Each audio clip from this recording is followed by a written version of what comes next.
Welcome to Charlottetown, Prince Edward Island, the Block Arena inside the Bell Alliance Center for the 2022 Cavendish Farms U Sports Women Hockey Championship, and it is finals day. We will crown the Golden Path Trophy winner tonight. Concordia Stingers coming in first overall, nationally ranked in Canada, taking on the Nipissing Lakers, about to make program history, finishing sixth. What a story this will be. The final game, let's see how they got here. Norman Beck, Kenzie Alone with you for this final game. It's taken a few wins, Norm, but what's exciting, neither goaltenders have let in a goal to get to this point. Well, good luck picking the first team All-Star in this tournament, Kenzie. I mean, really, you're looking at Chloe Marshall has written a story. Alice Philbert, if you look at it in terms of the difficulty of games, has had less significant shots, but when she's been called upon, she's had to be very good. But I'm really intrigued by this game. I think it's 6 against 1. I think you put that all aside. We've got two teams who have really earned their spot here. I think Concordia is going to be facing a different defense that they haven't yet faced in this tournament. And it's not to discredit any of the other teams they face, but it's a different beast here in Nipissing, and I'm looking forward to a great hockey game. An exciting game, a chance to crown a champion, the best women's hockey team in Canada. We will find that out for you tonight. We'll have puck drop for you momentarily when we come back here in the McLaughlin Arena. We'll see you soon.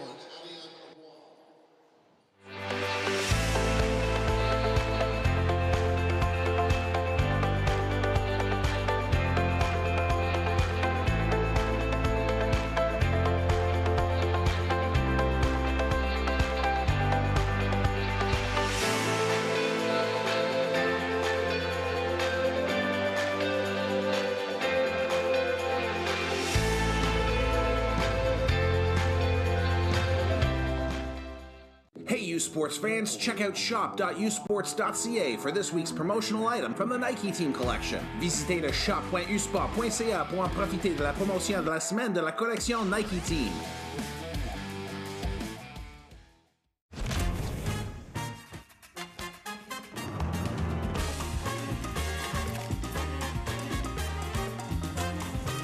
Every kitchen is a restaurant. Ish. With Cavendish Farms restaurant-style fries. This season, catch the best in Atlantic University sport excitement at home or on the go with AUS TV. Soccer, rugby, football, volleyball, hockey, basketball, and more. Tune in at AUSTV.ca. All your favorite university teams showcasing their talents in one place. AUS TV, powered by Bell Alliance. They bring it to the court. They bring it to the field. They bring it to the ice. And now they bring it to you. Presented by Subway, the official fuel of Atlantic University sport.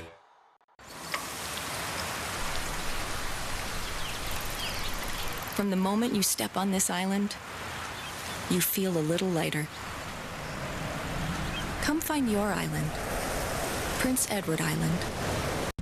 Where exceptional student athletes are born. Where records are broken. Where great plays are made. Where school colors ignite passion. Where champions prevail. Where tradition is celebrated. Ontario University Athletics.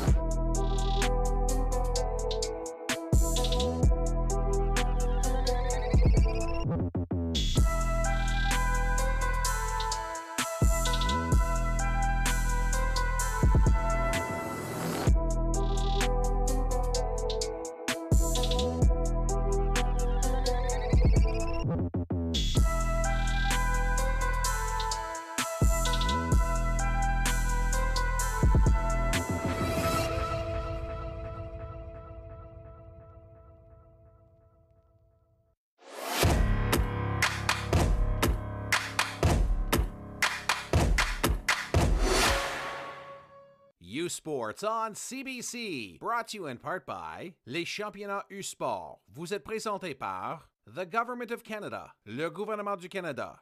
Baron, exclusive supplier of U-Sports Championship rings. Le fournisseur exclusif des bagues des championnats U-Sport. Nike Team, just do it, faites-le. Veriburn, medical supply partner of varsity athletics since 1979. Partenaire de sport universitaire depuis 1979. Fox 40, celebrating a decade of the Fox 40 U-Sports Coach of the Year program. Fier partenaire des prix de l'entraîneur de l'année U-Sport depuis 10 ans. Cavendish Farms, les fermes Cavendish. Enjoy the game day taste at home with Cavendish Farms fries. Profitez des saveurs de jour de match chez vous avec les frites fermes Cavendish.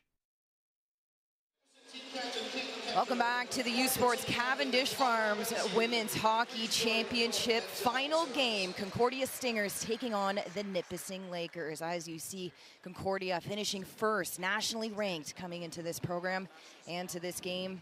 The Lakers, what a road they have had, beating UBC in overtime in the first game, then taking on UNB, beating them 4-0. This is going to be a great matchup. I'm Kenzie Lalonde alongside Norman Beck. We have a great matchup.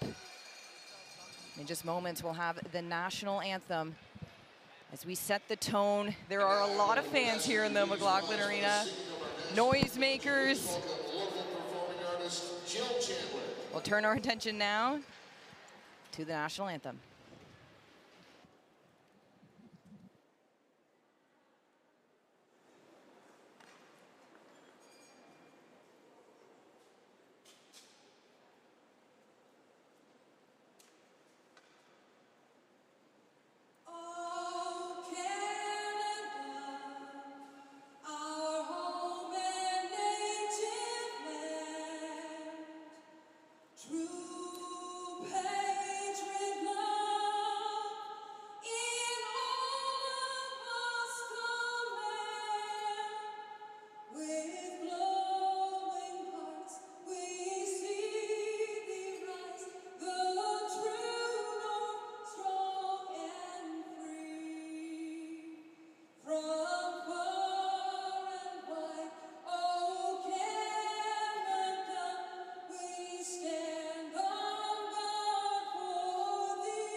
Hear that crowd, Canada, a chance to claim first place in Canadian University women's hockey history. Let's meet your starting goaltender as well. That'll be a topic of conversation for this game, starting for the Nipissing Lakers. Chloe Marshall, in her first year studying kinesiology from Saskatchewan.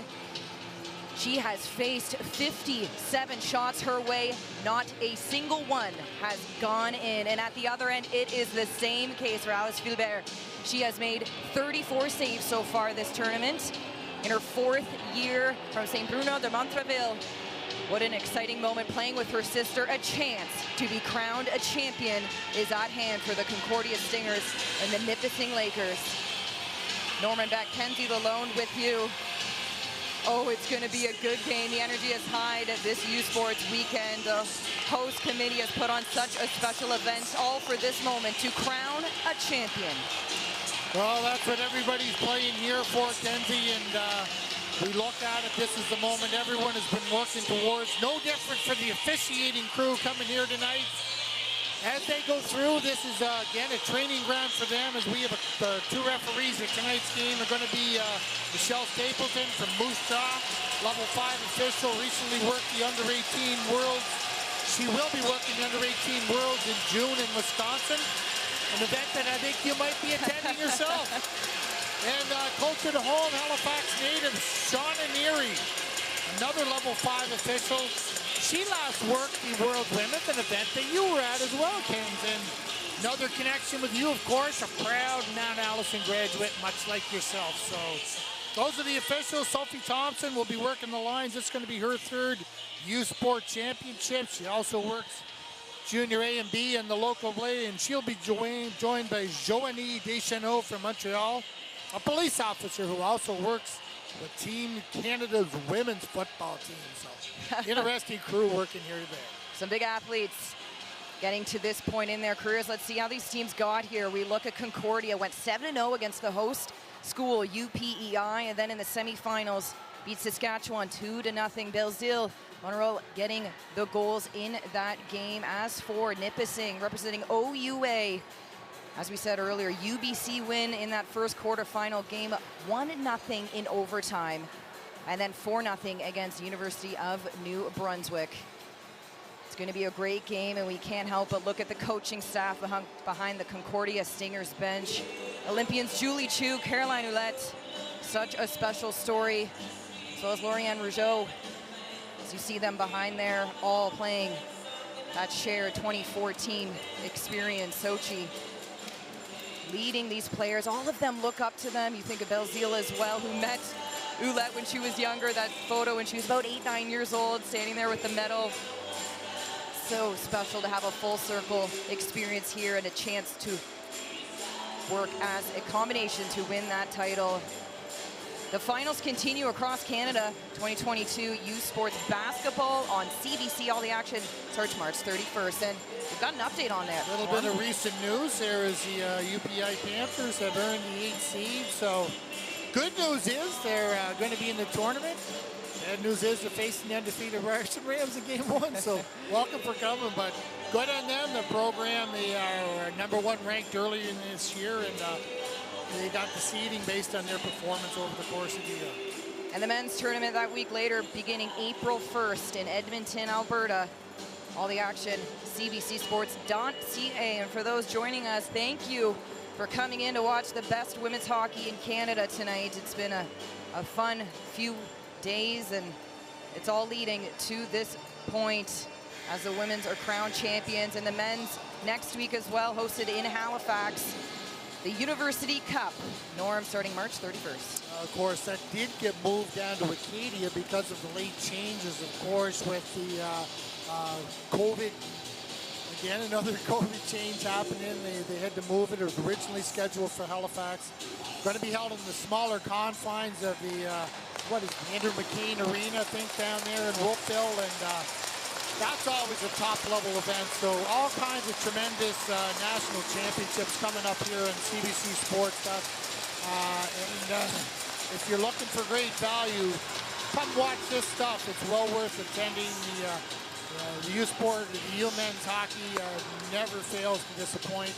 The basketball is always a tremendous event. And if you're looking for some entertainment, tune into CBC Sports. We got it for you. And we do right now the best in women's hockey, Concordia versus Nipissing. The Golden Path Trophy is on the line for these women. And here we go. Nipissing in the Concordia zone early on. Both teams with such star players. Concordia, Beijing Cyr right now leading the tournament. 3 goals and assists, getting a hat trick in that first game against UPEI. They have first team All-Stars, second and rookie team with Emily Lavoie, who's had a strong performance on the national stage. Here comes Nipissing. 14 to Gaffney, looking for an option. Out in front, what a chance, 14 in front. Early on for Nipissing. Straight to the Concordia net. Girl, they were getting on the board there earlier. Good save by Alice Philbert early on. Star goaltender here for Concordia. Big test. 9 goals for Concordia in this tournament, 0 against. Same with Nipissing, no goals scored. They have 5 goals in their tournament. Down that far side. They'll chip it in. They're looking at a great chance here. Marilyn Fortin did the right thing. Dished the puck, drive hard to the net. Brianna Gaffney found the lane under the stick. Goes off the skate, it looks like, Marilyn Fortin in front. course, the Island girl who hosted this Nipissing team as they come off the boat, the family in the deck, took them up, fed them, watered them, welcomed them to PEI, and set them up for success. Maybe that's the key to success for that team in this tournament, is the good old Island hospitality from the 410 family. So good on them for giving the warm Island welcome to the Nipissing Lakers players. We know these teams have been enjoying their stay here in Charlottetown. The final day of competition. Puck in behind Philbert. Played down low.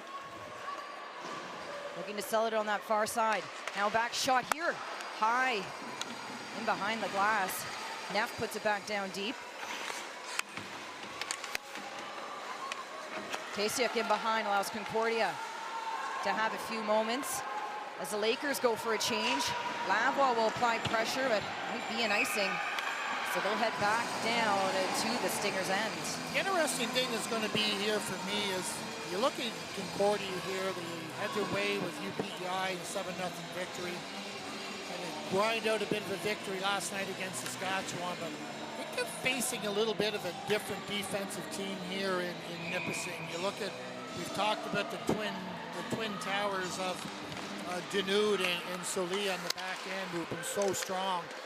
You look at Hef, Zach, they're out there. They got all kinds of mobility. OUA All-Star, Madison LeBears, and this is going to be a challenge for the Concordia team, and I'll be interested to see how that matchup unfolds as this game goes along. Neff tries to sell it behind the net. Has strong pressure. Gendreau gets control of it. Nipissing able to clear it. Not easy. Dominico. Net at the red line. There's the support. Lagenaire dumps that in. Lakers looking to the mini ice. Lagenaire, the fifth-year student, first-team All-Star. A goal, 3 assists so far for her in this tournament. Zaharia, player of the game in that last night matchup against UND. Well, the kid line giving them good minutes here once again. All 3 rookies coming out. They were strong in their game last night as well, too. And they're getting off to a good start. Of course, Madison Desmarais getting her first U-Sport goal for the Lakers last night. Celebration of the tournament, too. The smile could be felt by many. Yeah. Her team was so happy for her. It was infectious. Chip play in front. Here's a chance for a team. Alone, one-on-one. Falls to the corner, stops up. The battle. Philbert's in there. The Melon. Julian comes out with it, chips it off. Vision Sear looking to get it over that blue line. And Captain Hepner fires it back down. One of those 4 or 5 key players. She'll try again on that shot attempt.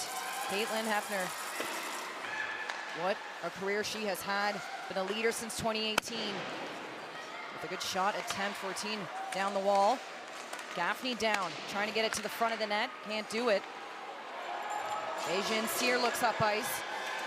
Trying to buy some time as her teammates join her. Lavoie applying pressure.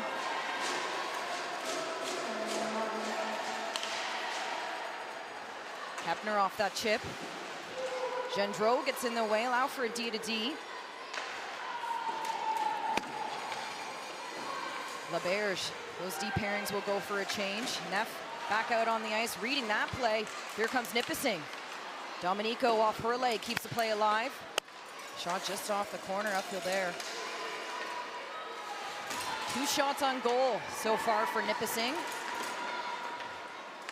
The most we've seen Concordia hend in their own zone all tournament long. This is a totally different start of any of the 2 previous games that Concordia's had. They've had a challenge matching up to the intensity of the forecheck here for the Lakers early in this one. Battle just in front of the Stingers bench. Gets called down. 14:46 into this first period. We were talking about Captain Caitlin Hepler there a minute ago. Just happened to have lunch with their parents out there. Got a little bite to eat in between games, and they were telling me that one of the things they really admire about this Nipissing University is, she comes from Winkler, Manitoba, population of 12,000-15,000, and go to North Bay, and she said it's a sense of community that she really loves. It's a university of about 6,000 people, and again, this is their first national appearance of any sort, so a bit of a history making, and this has become the darling of Nipissing University, at least for now. And local boy Darren Turcotte has built quite a program here, and one that they can all be proud of. His 9th season with the team since the beginning of this program, 14 years in the NHL, and he's hoping to be crowned champions with his team. These girls, he speaks so highly of them and how they fostered this team. And we've heard this term family, and that's the essence of these players and what they've built with their teammates. We were talking last game, Kenzie, about men starting out and coaching men's hockey and then coming to the women's side. And Darren just innocently, a friend of his asked him to coach the hockey team, and he started, and kind of like Steve Cook at the same time, hasn't gone back, and enjoying himself immensely with this team. Lalenset takes it in. Strong battle in the corner. Lakers back the other way. Stepped up, Philbert reads the play. She'll head for a change. Buys more time.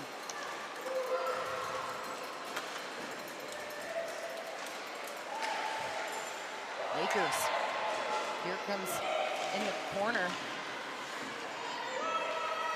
Beijing Cyr trying to find an angle. Drapeau gets the stick up, no call. Lakers now, we hear that communication. A bear from this point. Our corner shot. Hayhurst backs up. Here come 3 Stingers with some momentum down that far side. Fecteau trying to push off Hayhurst. Hayhurst, one of those veteran D, not too many on this Nipissing team.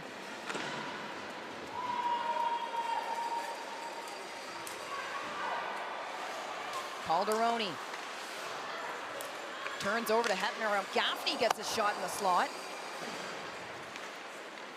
Calderoni now, backhand pass, interception again, the Lakers on the attack. Domenico shot, glove save by Philbert. This will be the first game, Kenzie, where we could say that 6.5 minutes in, 7.5 minutes in, Concordia hasn't had a shot. That hasn't happened against any of the other teams. You're looking at it. This is, I talked about how intriguing this matchup is. It's kind of playing out. This is a little bit of a wake-up call here for Concordia in terms of this Nipissing team. We'll see how it unfolds, if they can find the solution to somehow make their way through. It's a stifling defense. We talked about the fact that they killed 0 for 9, 0 for 10 in that UBC game. Yeah, 0 for 9. 0 for 9, there you go, right? And getting it done. Lajeunier chops that forward.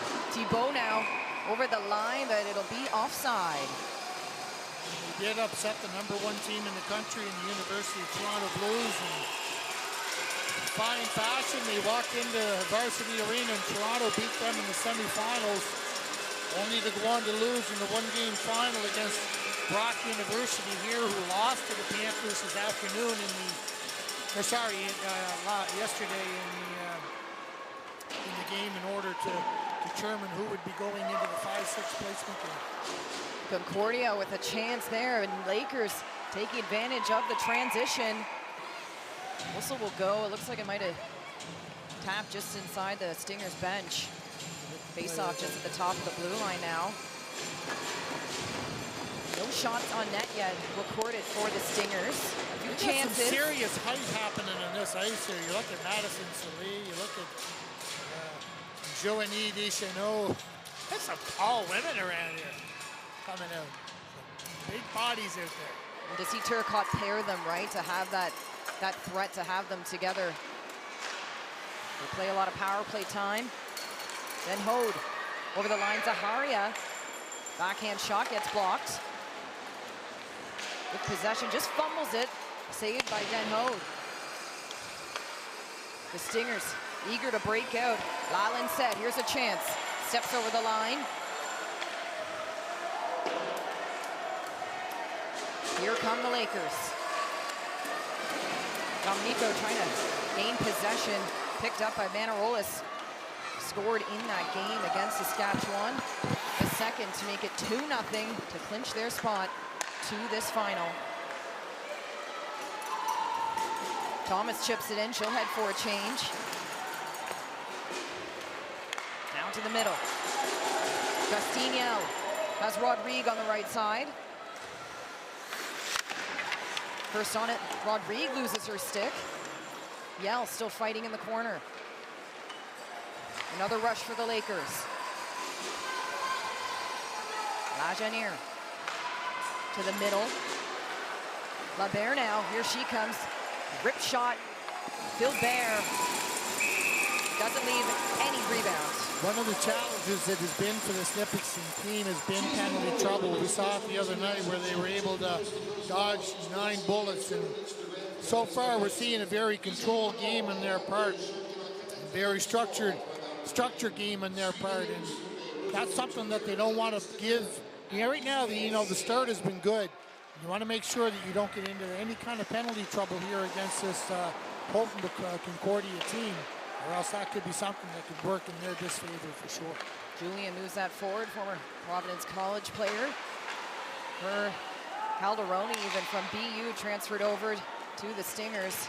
Again, seeing more Canadian talent staying in the U Sports system. Hopefully we'll see more of that. Has to start somewhere, Kens. Exactly. You get one in, you get another in. It's kind of like the recruiting process, right? Yeah. Well, and a big reason, you look at the back of that bench for the Concordia Stingers, can't say enough. Why wouldn't you want to play with a Julie Chu or a Carolyn Willett or a Lorianne Rougeau? Or if they called me, and if I could find my hockey equipment. I think I'm listening. You got my attention in a hurry. Any chance to play for the women who have made to the pinnacle of women's hockey.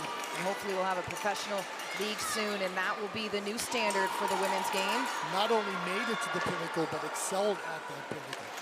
4 Olympic golds is not bad. Carolyn Ouellette, such a franchise icon for the Canadian women's hockey program. Lakers trying to break out of their own zone. Concordia not letting it easy. Here comes Gendreau. She has Thibault. Shot here. Blocker save by Chloe Marshall. Shot number 1 for the Concordia Stingers so far. A weak wrister. Not very hard for Chloe Marshall, who's been outstanding in this tournament so far.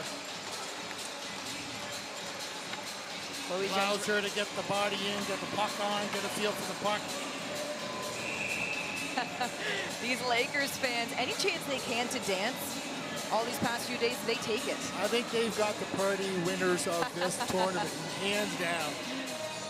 We have the University of Saskatchewan parents head over to Value Village, make some homemade noisemakers, buying bowls and spoons and knives, anything they can to make some noise for their team. As Belzile has an opportunity, backhand shot blocked in front. Back to the point. Lajanier drops it down low. Hepner, here's a chance now for Tina, one-on-one with Hall. Clears it. Olivia Hale with the rescue. Lajanier to the hash marks. Rodrigue just trying to center that. We'll have to reset. Now 8:38 remaining in this opening frame. 0-0. Shots 5-1 in favor of the Lakers. A 2-on-2 unfolding. Dominico carving, blocker save, it's loose in front, and just in time, Julian will pick it up.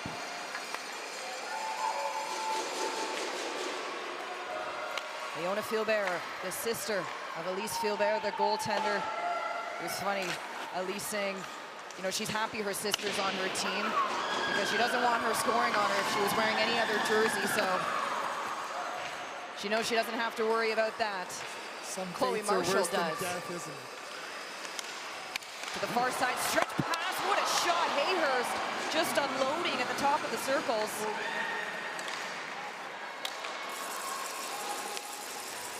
Lakers with some momentum.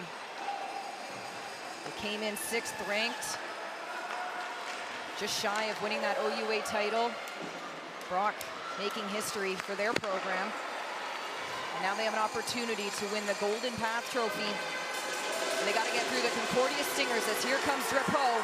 Shot, what a save by Marshall. Another shot, Beijing Sear, 3 goals already, rebound. They don't know where it is.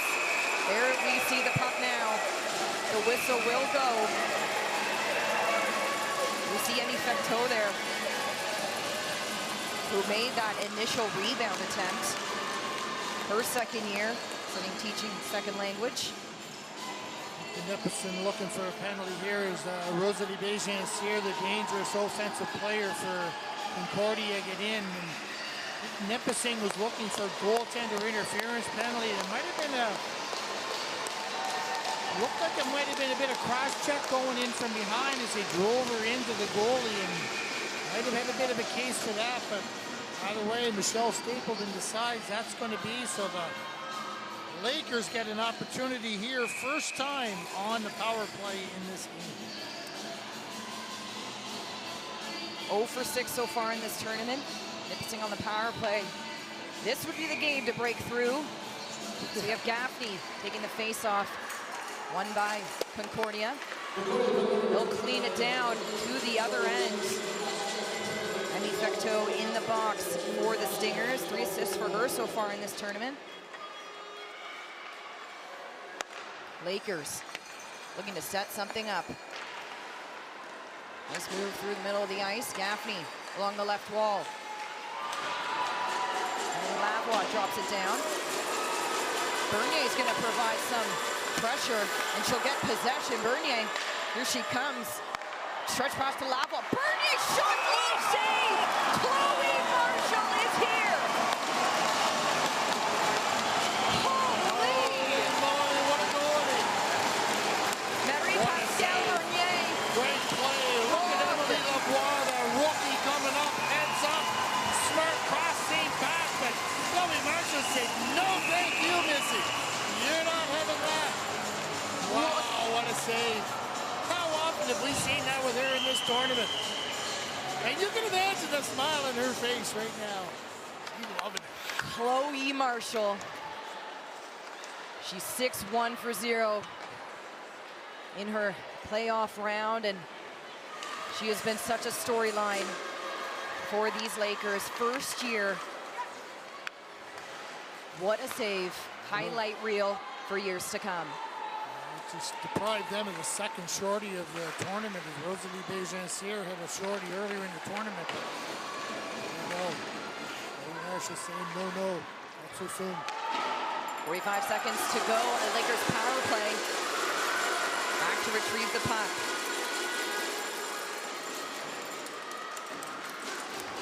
That far side. Dominico. Mallory stops that. Now a battle for the puck right at center ice just in time. Good play, Madison, good puck protection. Get the presence of mind and keep it in. 13 seconds to go. Neff on the point. 14.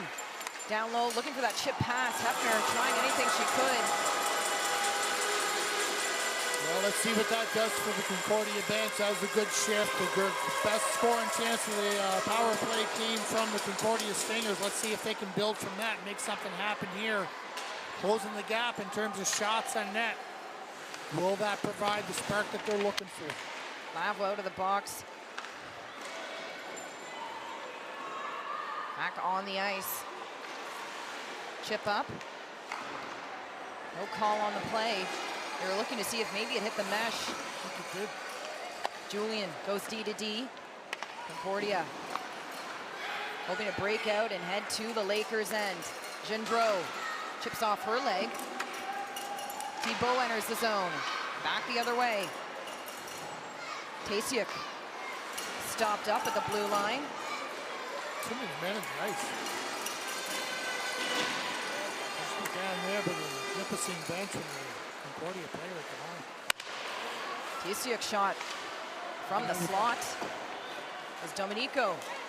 Puck gets caught up in behind the netting. As Tasiuk trying to hold on. Shot from the point gets blocked.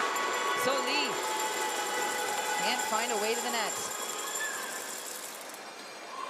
3:53 to go in this first period. 8-5 shots in favor of the Lakers. That was a big kill, though, for the Stingers to be back to even strength and finish out this first period strong. Well, it's a good chance for them to generate something, too. And had it not been for the heroics of Chloe Marshall, we would be looking at a different feel, momentum change going on clearly as Audrey Bazil come in for the face-off. She was a dynamo in the first two games for here for the Concordia. 15 of 19 in the face-off last night. 70-some% of the face-offs.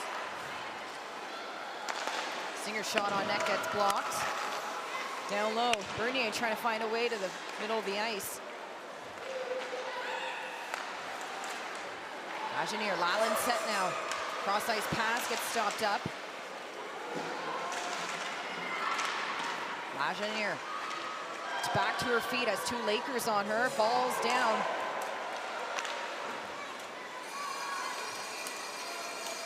Leonie Philbert across ice for Belzile, who attacks now. Trying for that backhand.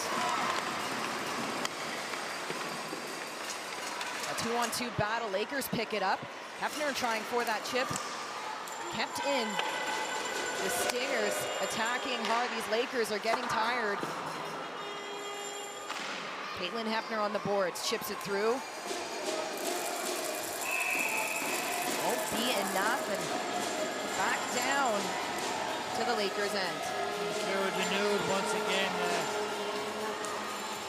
handling very easily Audrey Belzile, the rangy defenseman here for the Nipissing Lakers, been so strong on the defensive side of things for the Lakers. Face off to the left of Marshall. Concordia wins it back. Vermeulen drops it down.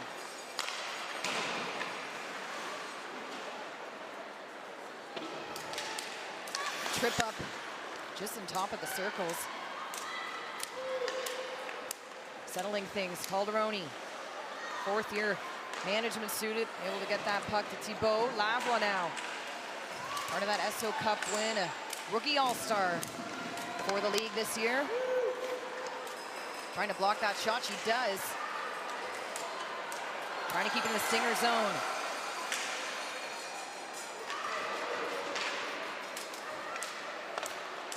.202 to go.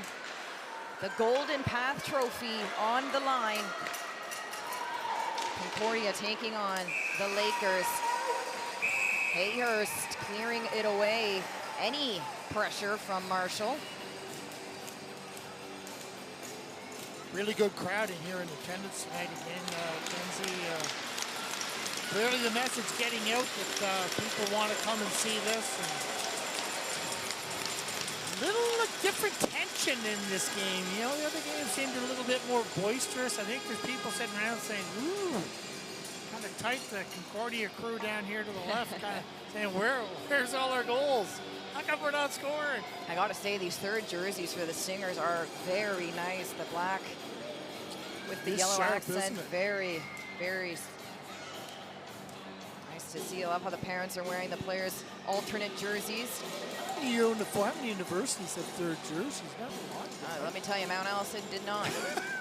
Lucky to have road ones. We almost said I almost stuck around to see if I could pull out a sixth year because apparently they were getting new jerseys. I was so close, Norm. Too little, too late, kid. There's a good chance this was the first one of the day where Brianna Gaffney tried to get it over to Marilyn Fortin.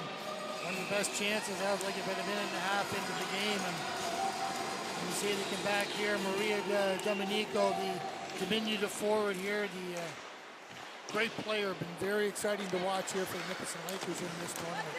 One assist for her, a first-team All-Star. Finished second in her team for points in the regular season, had 10 goals. Not too bad.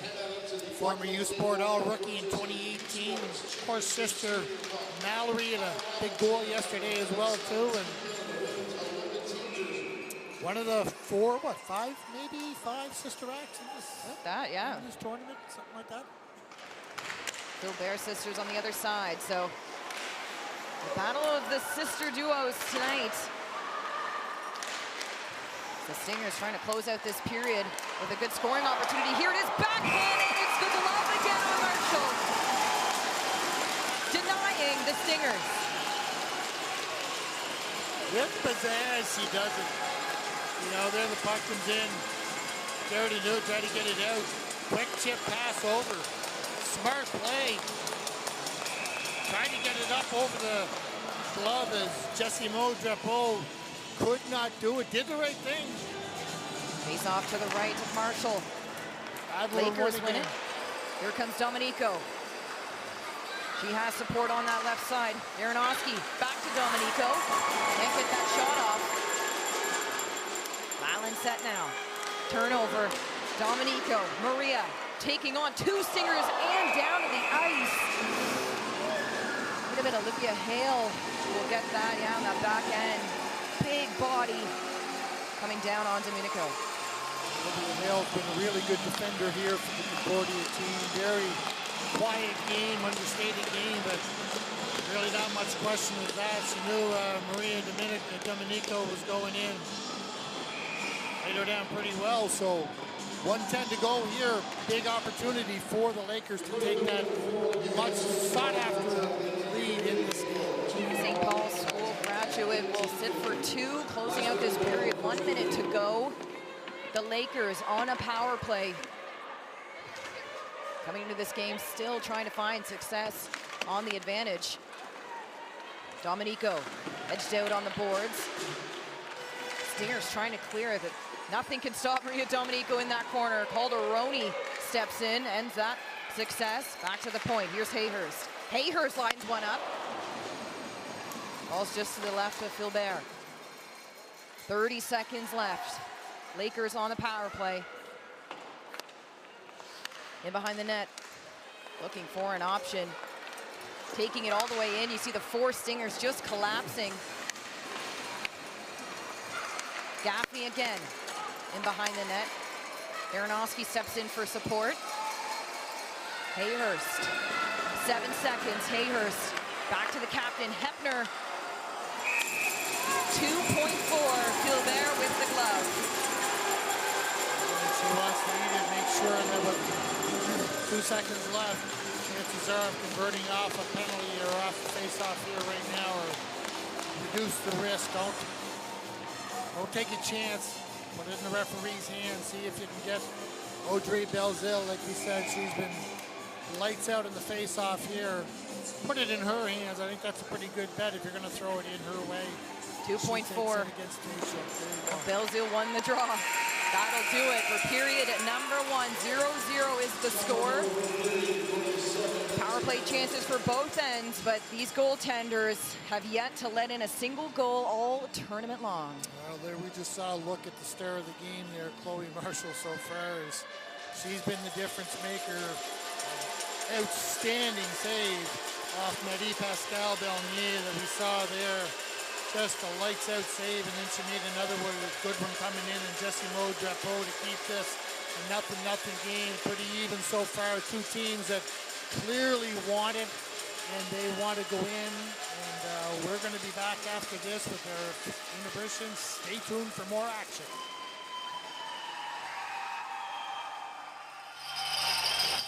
They don't do it for the likes or for the shares. They do it for the fun of it. For the thrill, for the camaraderie, for the memories. CBC Sports, just because they love it.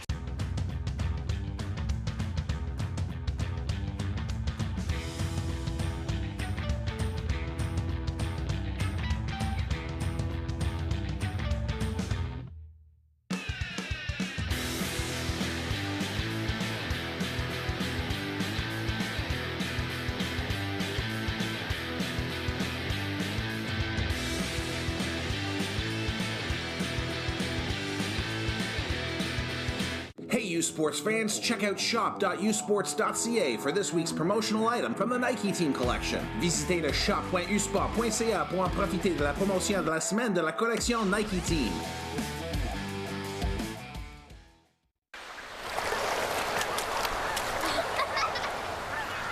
From the moment you step on this island, you feel a little lighter.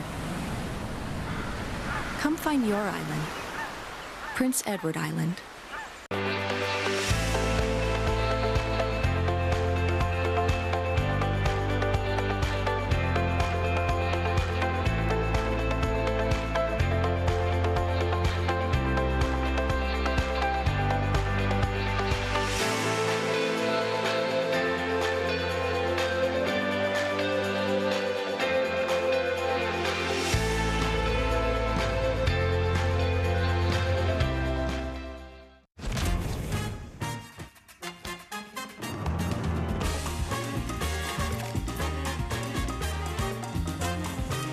Every kitchen is a restaurant. Ish. With Cavendish Farms restaurant-style fries. They don't do it for the likes or for the shares.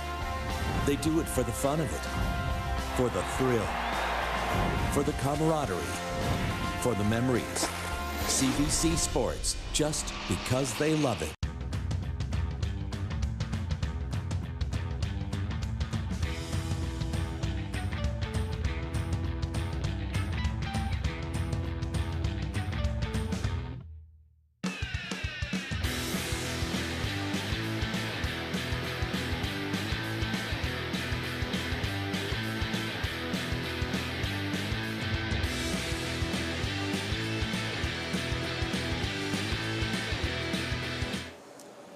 And welcome back to the McLaughlin Arena inside the University of Prince Edward Island for today's action here. Gold medal game between the Nipissing Lakers and the #1 ranked Concordia Stingers. And after one period, it is 0-0 between those two teams. And we're coming in here. Shots on the period were 9-7. And we are pleased to welcome in at this time North Bay, Ontario native Maria Domenico. And Maria, you're sitting in here in this national for the first time, Nipissing Lakers coming in. You and your sisters are part of a history making. You're a local girl. Must be pretty special having your sister by your side as the Nipissing Lakers make their first appearance ever at any national championship. Yes, it's very exciting. Along with my sister, I also have some other North Bay natives as well. Madison Demaray and Ashton Denemy are with me as well. So we're all so excited to represent North Bay on a national platform. And so one of the things we've noticed about your game, Maria, is the willingness and the one-on-one ability that you have. You seem to be willing to take on any defenders. Is that something that you've always worked on in terms of trying to perfect that aspect of your game? Yeah, for sure. Growing up, I've spent countless hours on the ice, mainly at a skills program, working on my hands and on those moves, trying to attack the triangle of the defender. Although I rely on it sometimes, I'd also like to use my speed as well, so I'm hoping I can put the 2 and 2 together and come out and help my team in any way possible. Well, I think your math's been pretty good so far as it's working for you, so keep on doing that. And finally, Maria, I know that your team has done a lot of work with female hockey teams in the North Bay area. That must be a really nice relationship that has been developed, and obviously it's paying results and seeing local girls like the ones you've mentioned here being part of the program. Yeah, we also have a great support at our games. All of the North Bay Ice Bolts come.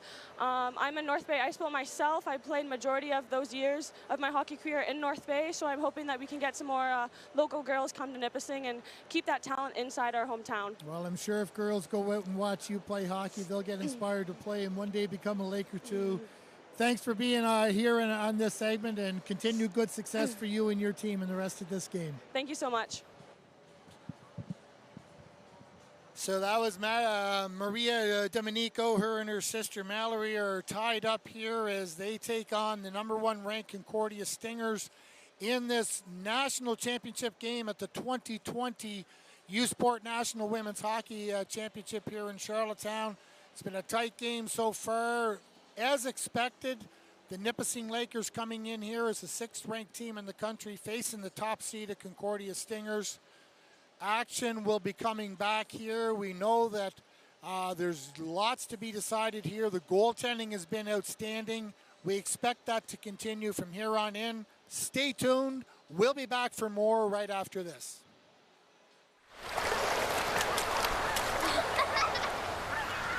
From the moment you step on this island, you feel a little lighter.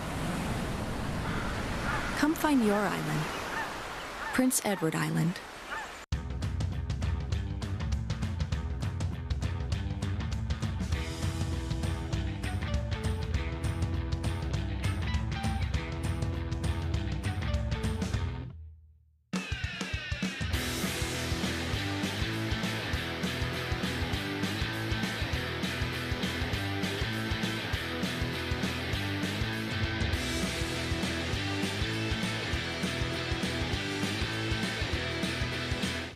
This season, catch the best in Atlantic University sport excitement at home or on the go with AUS TV. Soccer, rugby, football, volleyball, hockey, basketball, and more. Tune in at AUSTV.ca. All your favorite university teams showcasing their talents in one place. AUS TV, powered by Bell Alliance. They bring it to the court. They bring it to the field. They bring it to the ice. And now they bring it to you. Presented by Subway, the official fuel of Atlantic University sport.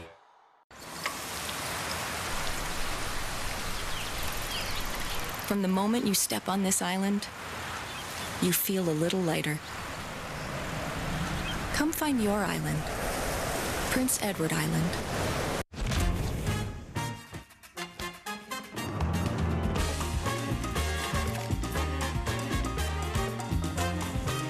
Every kitchen is a restaurant. Ish. With Cavendish Farms restaurant-style fries.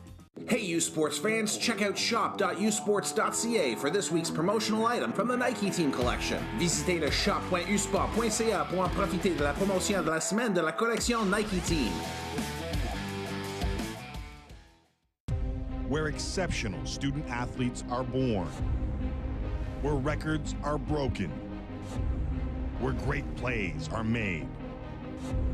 Where school colors ignite passion. Where champions prevail. Where tradition is celebrated, Ontario University Athletics.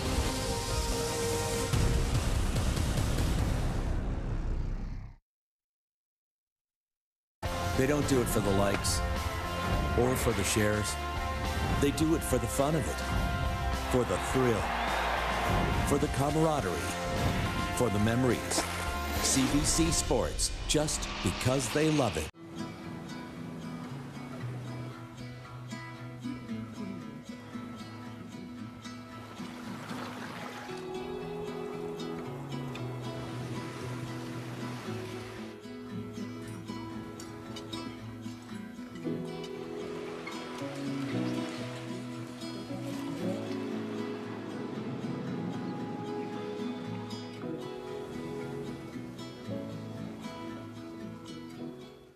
We are ready. In 2023, it's our turn to host the nation. We may be Canada's smallest province, but we're home to Canada's biggest hearts. We are a place where hospitality runs deep. And when it comes to welcoming our fellow Canadians, that's what we do best. From the East Coast to the West Coast and everywhere in between, Canada, we invite you to our island. In 2023, we are all Islanders.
Pour devenir un étudiant athlète d'élite, je pense que c'est important d'être organisé, donc de vraiment bien planifier son horaire. Je pense que c'est la base, en fait, pour performer. Le plus grand défi pour performer à la fois sur le terrain comme à l'école, je pense que c'est, en fait, encore une fois, ça part de l'organisation de son temps. On a un temps qui est très limité et on a des tâches qui s'accumulent. Donc, je pense que de bien organiser, de comprendre l'équilibre entre le sport, l'école et le sommeil, je pense que c'est important aussi. La personne qui m'a le plus aidée durant mon parcours en tant qu'étudiant athlète à l'Université Laval, évidemment, il y a ma famille qui m'ont supporté tout au long, mon copain et mes amis. Mais c'est sûr qu'au niveau académique, je dirais mon directeur de recherche, M. Jean Dubé. Encore une fois, un directeur très compréhensif, toujours à l'écoute. Il comprend que j'ai un horaire compliqué, donc c'est sûr que son soutien m'a beaucoup aidé dans mes performances scolaires, en fait. Je suis au doctorat. Mon projet de thèse porte sur les impacts du transport en commun sur le développement régional. Donc, ce que j'étudie particulièrement, en fait, c'est comment l'implantation d'un transport en commun va influencer le développement des entreprises. Donc, pour ce faire, j'ai divisé ma thèse en 3 parties. Donc, la première, j'ai étudié en fait vraiment comment ça impacte la création. Donc, est-ce qu'il y a des nouvelles entreprises qui s'installent autour des services de transport en commun? Et ensuite, je travaille beaucoup sur la relocalisation. Donc, les entreprises qui s'installent autour, est-ce qu'elles opéraient ailleurs avant? Ou c'est vraiment des nouvelles entreprises? Et finalement, j'étudie l'impact sur la longévité. Donc, est-ce que ça va faire que les entreprises survivent plus longtemps? Est-ce que leur performance économique est plus optimale, dans le fond? Donc, en gros, c'est ce que j'étudie. Le conseil que je donne toujours quand je parle à des jeunes étudiants athlètes, c'est en fait d'aimer ce qu'ils font. Donc, le sport qu'ils choisissent, ils doivent vraiment aimer ce qu'ils font parce que, veux pas, plus ça va, plus il y a de pratique, plus il y a d'entraînement, plus il y a de matchs. Donc, ça devient de plus en plus drainant, mais aussi d'aimer ce que tu étudies.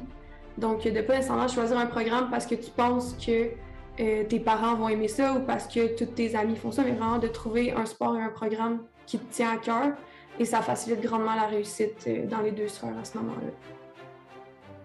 Oui, donc en fait, mon passage dans l'organisme du sport va m'avoir permis vraiment de me préparer pour la suite de mon parcours professionnel, simplement parce que le domaine de la recherche est très compétitif. Donc, on veut publier des bonnes recherches de qualité, mais aussi on veut publier une bonne quantité d'articles, je veux pas. Donc, pour moi, d'avoir vraiment pu compétitionner tout en étant aux études, dans le fond, je veux pas, la compétition maintenant fait un peu partie de moi, donc ça me fait pas peur pour la suite. Donc, U-Sport m'a vraiment préparé à un milieu de travail compétitif. Donc,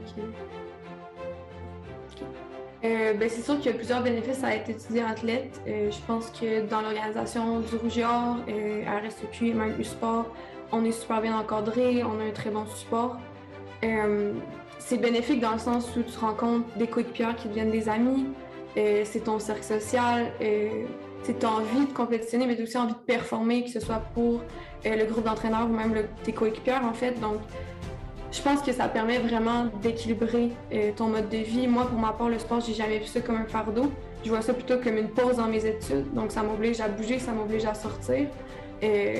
Donc, oui, à mes yeux, il n'y a que des bénéfices à être étudiante athlète, que ce soit au Rouge et Or, RSEQ ou même au sport. Hey, U Sports fans, check out shop.usports.ca for this week's promotional item from the Nike Team Collection. Visitez le shop.usport.ca pour en profiter de la promotion de la semaine de la collection Nike Team.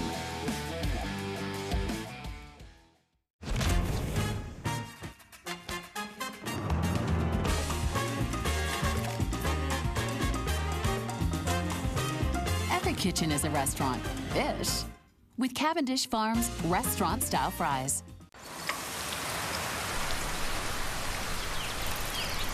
From the moment you step on this island, you feel a little lighter. Come find your island, Prince Edward Island. Welcome back to the final game, a chance to be crowned Canada's top women's university hockey program. Lakers, Stingers, shots in favor of the Lakers right now. No luck on their power play, though. They're 0 for 2. And the Stingers 12 for 9 in the face-off dot. Bill Zill, in particular, someone who's outstanding in the circle. Block shots in favor of the Lakers as well. 0-0 right now. These goaltenders having a strong game. Chloe Marshall coming up huge in that first period. robbing Beijing-Cyr. It's been an exciting first. We'll have more action for you momentarily. Stay with us. More from U Sports Women's Hockey Nationals here on CBC.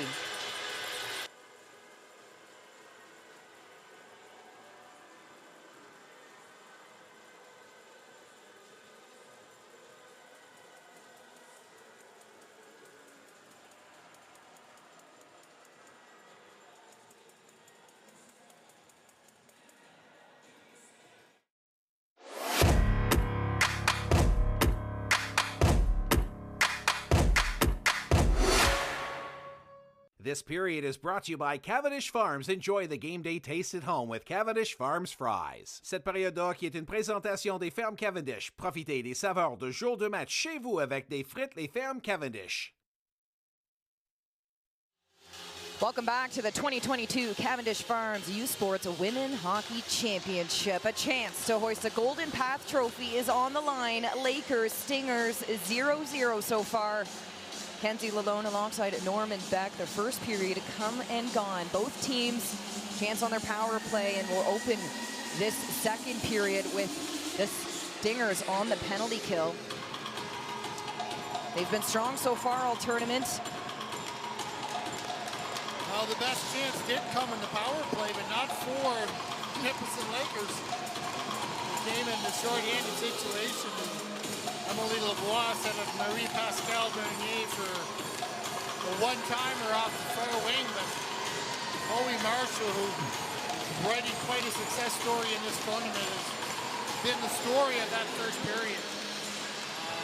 Not a lot of quality shot from man, 2 excellent saves, another one on Jesse Moja Pole to keep this as a 0-0 game, but we're in for a battle here, Kenzie. We expected this. I was intrigued from this right off the hop. And it's delivering in terms of what it's going to bring. This has got the makings of a real quality championship. The last time Concordia Stingers won the national title, back-to-back 98 year and the 99 year. The inaugural season, they won that title. They beat Alberta 2-0 in that 1999 victory. Toronto hosted. And now in 2022, a chance to claim that title again, with an outstanding coaching staff behind their bench. Nipissing on the power play, 23 seconds to go. Back to the point, looking to set things up. Hepner, the captain, drawing that puck to Sennel. Hepner looking for an option. Short side, Dominico, cross ice, shot here. Cleared away. We know Hayhurst can battle hard. You see her and Hepner switching sides. Lalenset chips that forward. Lagunier heads for the change. Aronofsky shot from the top of the circles.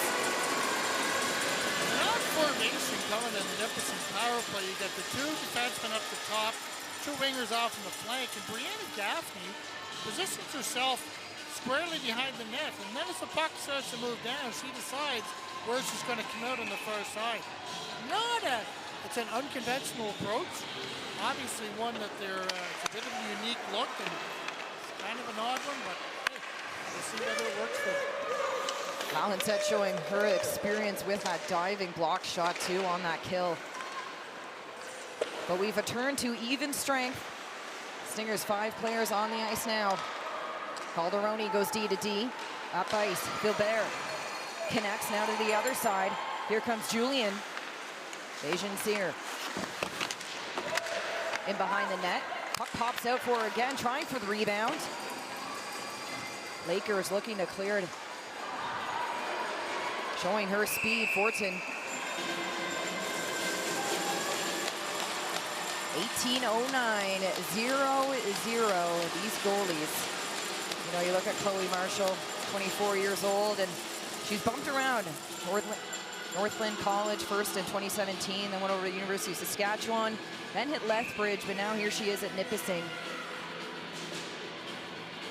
And she has had an outstanding tournament and post-game season.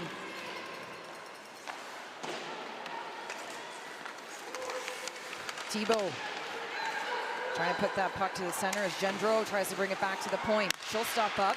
In behind, it's loose in front. Marshall was able to get the glove on it, but Chloe Gendreau did not make it easy. Madison Soleil almost hit her third goal of the tournament. Almost into her own net. It already looked like that was Sarah Denude in front. Hard to tell, they're both similar size and stature back there. Bit of hit and dip going on, but again, she's dialed in. Not going to miss that one. Stingers have been doing well in the faceoff. A lot of that attributed to Audrey Belzile, who'll take the faceoff now to the left of Marshall. Lakers win that one. Rimming it around. Calderoni has that shot blocked. Domenico has support on that left side, blocked in front.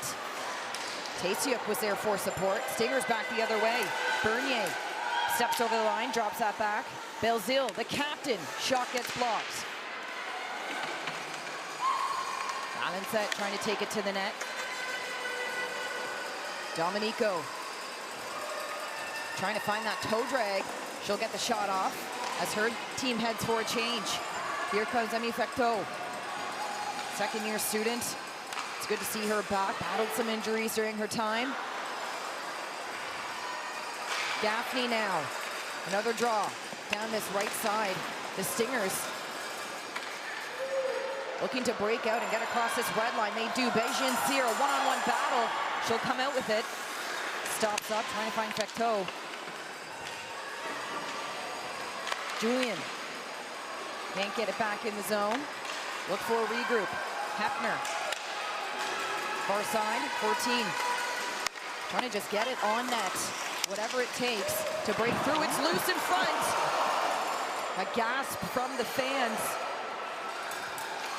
Everyone, like you kind of said, Norm, just sitting on the edge of their seat, a little quieter right now. There's a distinct tension coming in this building. It's got that playoff feel. Block shot, it's not done yet. Now back to the point. Sodi, she'll wind up, bank pass, trying for that chip out in front. All the Stingers coming in to clear that area. And Madison Soleil trying to get it in. Looked like she made the purposeful pass to try and throw it off the far side. See if they could make something happen. But this is one of the best chances for this period. Puck popped loose at the last minute. Would have been interesting to see if that would have been called or not, as Brianna Gaffney clearly directed it with the foot. No video review here. I didn't detect that at the first time. I'm sure that Michelle Stapleton was down low. She would have figured that out and made a decision. But good chance there for the Lakers. So Lee with a direct shot on net. Gendreau trying to get it through. Leads back to the Stinger zone. Hale chips it out. The Stingers with pressure. Shot gets drawn down. Olivia Hale will fall to the corner. Two Stingers back there. Chance for help. Lagenaire. As Chloe Gendreau takes the line, drops that back, trying to find Thibault. Domenico, though, we spoke about her confidence driving with the puck. Trying to find that cross-ice seam pass. Here come the Stingers. Lemelin. Can't get over that ringette line, and a battle here. Both go down, and a penalty's gonna come. Calderoni just caught up in the stick. Might have been Domenico as well. We'll see that. I think the calls on Domenico is she did get the stick in there, and the front linesman didn't, the front referee didn't call it, but Shananiri from the backside does. It's going to be Domenico sitting here and see if this vaunted Concordia power play can make something happen. They were dangerous in the UPI game. They got another one in the game against Saskatchewan here. Let's see if they can seal something on this first occasion for them. Back to the point, Lagunier. First team All-Star to Lavoie on the all-rookie team. Letting go of that shot. Honored at the RCQ League. Winner of the SO Cup, Emily Lavoie has been proven to be such an exciting young player for these Stingers. Stephanie Lalonde said her 5th year, part of that gold medal Team Canada under 18 in 2014. 4 points in those 5 games in that championship. Lagunier. Back to Lalonde set. Wind-up shot gets blocked. Lavoie's going to try. Lakers able to chip it through. 1:30 to go on the power play for the Stingers.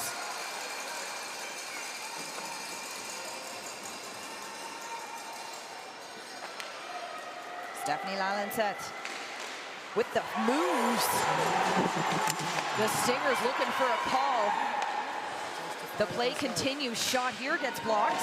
Another attempt by Belzile. 2 goals for her so far in this tournament, and you know she wants another one, especially in the gold medal game. She'll stay on the ice. She was going to change, but noticed the puck coming her way. Well, more importantly, whoever pulled themselves off the ice who was going to replace her, kudos to them for staying alert. That's teamwork at its best right there. Emily Lavoie over the line. 38 seconds to go. Lemelin calling for it now, Rodrigue. Beijing Cyr trying again, Fecteau. Lemelin, one-time blocker save. High stick will be the call. Shawnee had a good view. 23 seconds left in this Stingers power play. They were 1 for 4 in their game against Saskatchewan, 3 for 4 against UPEI. Well, the Stingers have come out with a bit more punch in this period, and Kenzie right off the hop. Power play had some good looks, a couple of good chances on it, and let's see, again, you're looking for momentum builders. They got that from the penalty kill in the first period. Let's see if they can convert in the last 20 seconds of this one. Time ticking. The Lakers, a one-on-one battle. Gilbert just touching it to the side.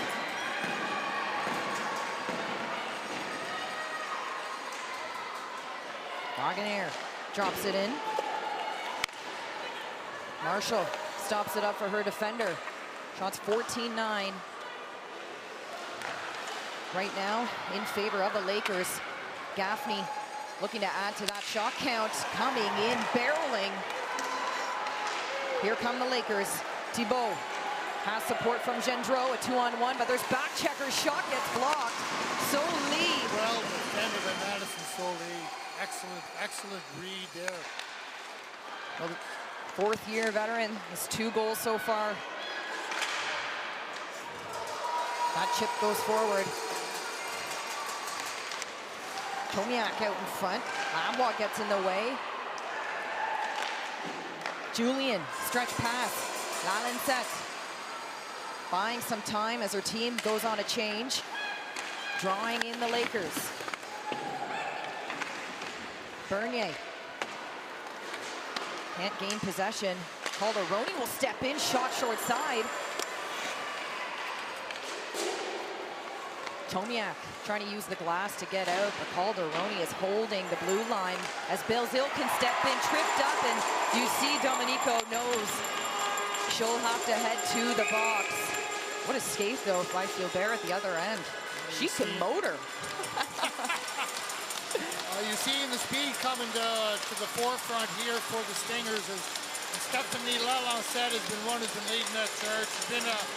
Her skating game has been at the forefront of this tournament the whole time, and she's kind of been getting this going here, being a bit of a catalyst in this period here, and playing with fire here, the Nipissing Lakers, and giving this Stingers a second opportunity, big chance for them.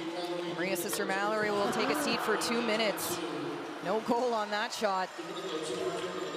Another chance for the Stingers power play. Beijing Cyr. Some natural goal scorers on this Concordia team. An opportunity right now. Shot gets blocked. Manarolas being that player in front. Now she'll work it down low. Maria Marinolis, 2 goals for her so far. Mellon, checked in front. Drapeau shoots. Massimo Drapeau, first-year psychology student. 1 assist so far. She wants a goal. A couple of good looks for Jessie Drapeau in this game so far. Maria Domenico went for the home run. Puck popped loose. Onto the stick of Drapeau. She had a good look. Walked just inside the ringette line, right into the bread basket of Chloe Marshall. For one of her easier saves here tonight. Face off to the left of Marshall.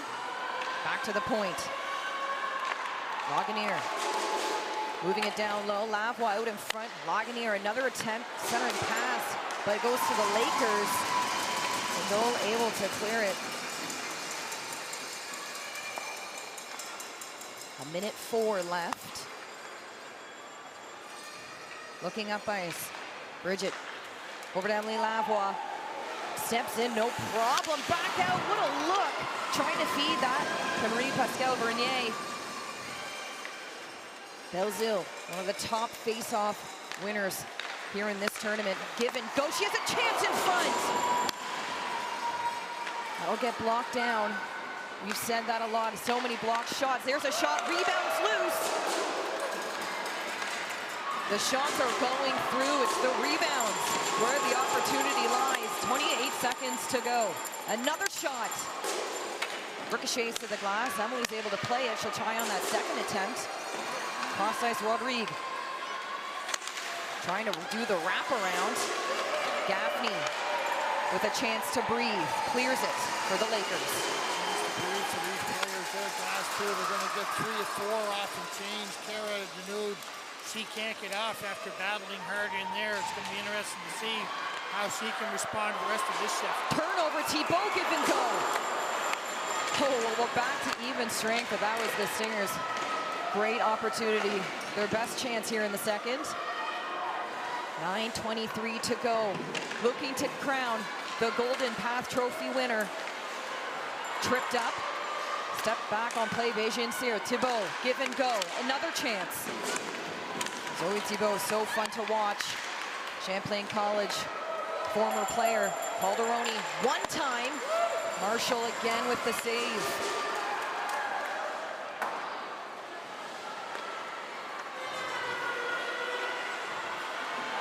Zach getting tied up in front. A penalty will get called between Zach and Drapeau. Head contact will be the final call. So now the Stingers will head back to the power play. The ebbs and flows of this game. And it's there once again.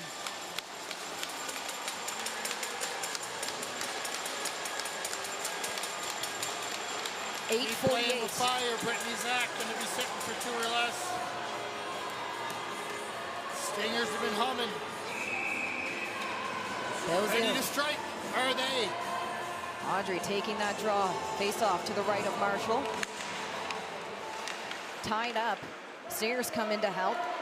They'll gain control. Lagunier. Puck goes down low. Bernier over to Emily Lavoie. The first-year outstanding rookie. To the point, Lalin set, rips one. Hepner drops it. And the Lakers send it back down.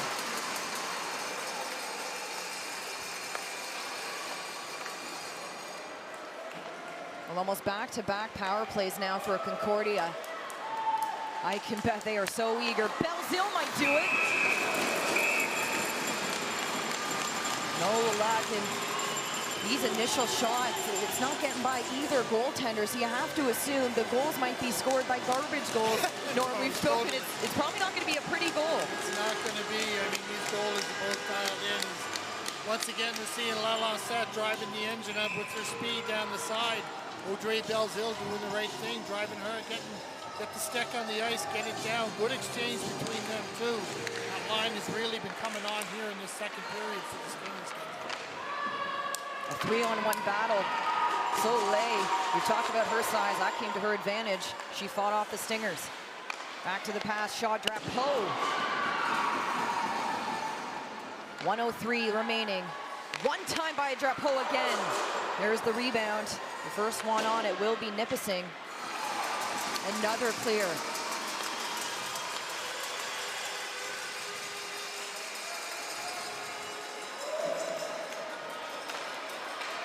Lemelin. Now it's Drapeau down the far side. Back to the point. Lemelin. Jesse Mode, some chemistry building on that top umbrella. 30 seconds left. Nipissing giving some space, allowing them to work it up top. Block shot. Gaffney hugging her left hand, but the play will continue. You can kind of see it on her face. She is in pain as Gaffney heads to the bench. One of those happenings the way we saw Misha Mishwagon earlier did a stinger in it too, so all kinds of paying the price for blocked shots when games matter most. Daranoski looking behind her, trying to see who's with her. Rims it around to Domenico. Back to the point. Nice move, but gets tripped up, allows the Stingers to come back. Rodrigue. Turnover. The momentum continues for the Lakers. Daranoski drawing some time, tapping that back. Here comes Maria. A toe drag gets stopped. Jesse Mode chips that forward to Gendreau, who puts it in deep. 6:12 left in the second. Scoreless in this final game. Allen set. Nice poke check by the Lakers.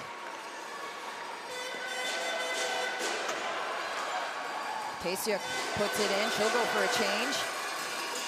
All five Nipissing Lakers. Fresh new legs. Bernier backhand pass. Out in front. Belzile alone. There's that rebound. Zaharia picks it up. The Winnipeg native chips it in. Can't get by. The whistle will go, and offside will be the call. Once driving her to the net once again. Looks like she didn't get as much on it as she would have liked. Good feed there. She could only get the one stick, one hand on the stick to try and get it through. Is once again you see the Lalancette and Belzile combination coming to the forefront in this period. Really good.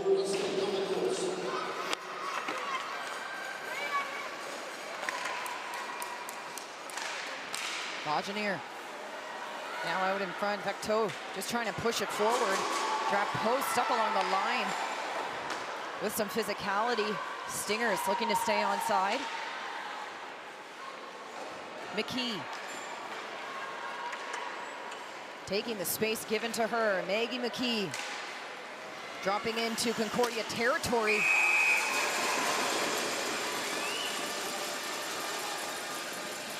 Going back to the crowd here in attendance tonight, I learned over the break that there was 670 tickets sold for this game alone, Kenzie. Wow. 2 non-conference teams. No Atlantic Canadian team. That speaks to the level of engagement in this tournament and support that it's been receiving. So I know the organizing committee is very pleased with that and speaks again to the level of support that Charlottetown and Prince Edward Island as a whole is given to this, and I'm sure the 670 in attendance, well, it'd be 670 plus with all the freebies and giveaways and whatnot too, but good on the organizing committee and kudos to you. For those that can't be here in person, we hope you are enjoying the coverage online. The more exposure these women have, the level of talent they play with and determination. Looking to be crowned a champion as 14 comes in. That second shot attempt gets blocked by the Stingers D.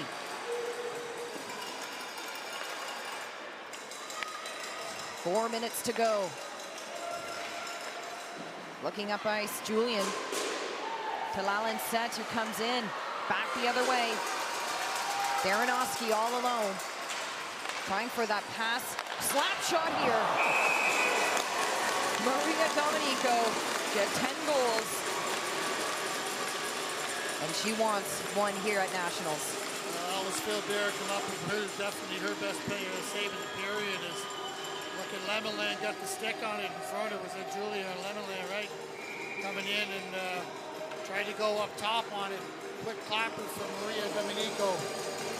Alice Philbert says, no siree.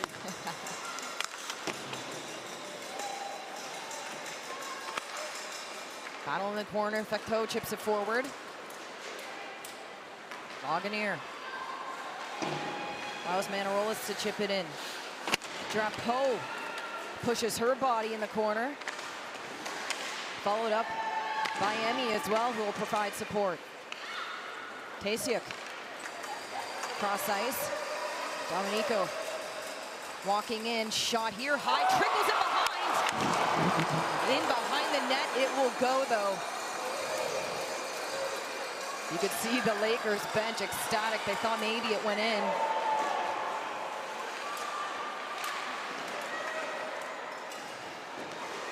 .254.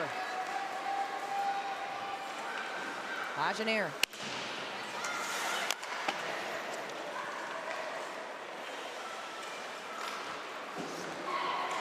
A chip forward, Neff now. Calderoni, first one back. 2:30 to go. Out in front, a shot here. That gets blocked.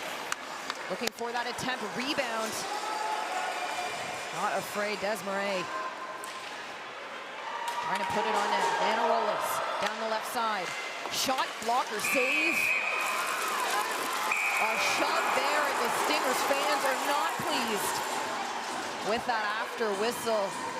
Body contact. We'll see what happens. Shots 17-17 right now. Tied apiece. So indicative of the pace of game. The pace really picked up. The intensity level has picked up here in this second period. I think they're looking for the penalty coming in with the hand on the crease. Definitely a penalty after the whistle for cross-checking. It seems that I'm not sure who got it. Nipissing door is open. Ref's gone to retrieve. Cross-checking. I wonder if it's Brittany Zach, yeah. She'll be brought out. Looking for an explanation. I don't think that's the right player. That's McKee, but we'll find out. Here we go. Neff will serve. News a defenseman. M&F, the first-year environmental science student, getting that penalty. 2 minutes to go. There's 2:13 left in the second. Lemelin goes D to D. Another chance for the Stingers power play. 2 chances so far in the second.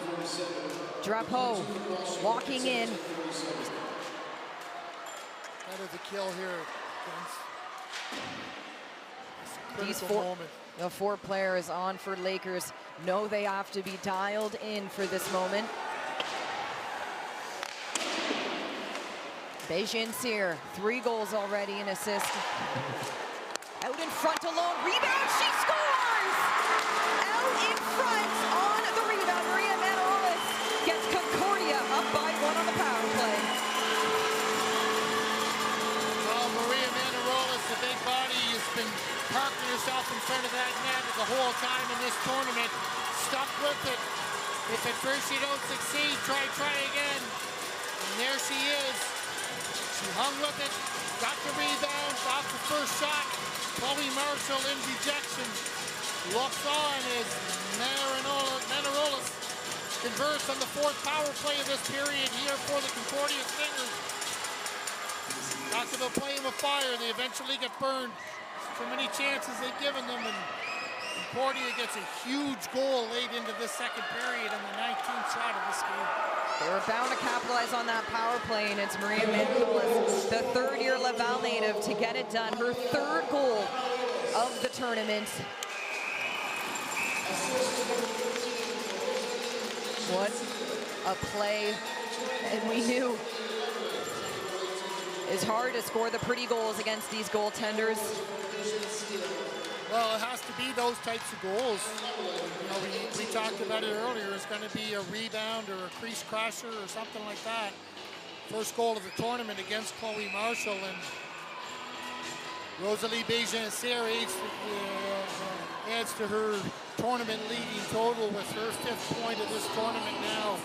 3 goals, 2 assists for the veteran Sear, the former first-team All-Canadian and second team RSEQ All-Star here this year, having herself quite a tournament.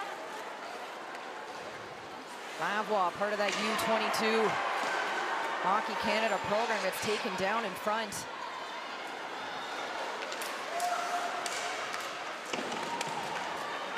Drop down and behind, play to the left of Marshall. Thibault, drop post steps back on the ice. Trying for that wraparound, nice drop back pass. Hale times it, brings it back down to the corner. Jessie Mode has 3 Lakers on her, reverses it to the other side. 36 seconds to go. The Stingers break through. Manarolas up by 1. Lakers with time. Nice stick check by Filbert. Fecteau now, here she comes. Emmy Fecteau fakes it, rebound. Just in the feed of Jessie Mode. 6 seconds to go. Calderoni, she'll just fire it down on net. Triples in behind the glove. The buzzer will sound, and the Concordia Stingers find themselves up by 1 with just 20 minutes to go.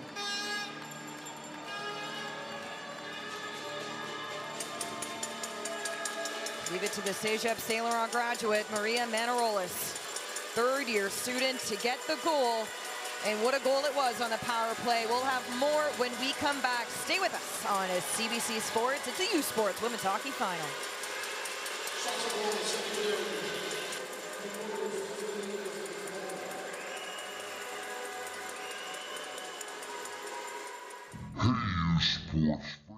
Check out shop.usports.ca for this week's promotional item from the Nike Team Collection. Visitez le shop.usport.ca pour en profiter de la promotion de la semaine de la collection Nike Team.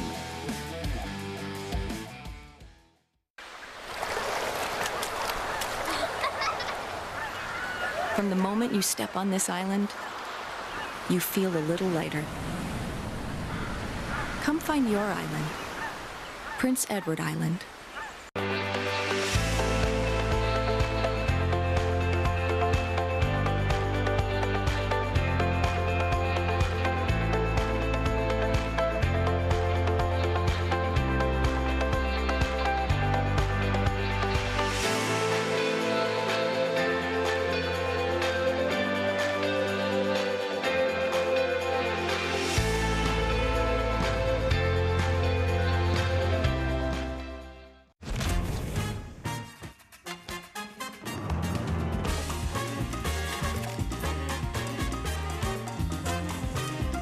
Kitchen is a restaurant.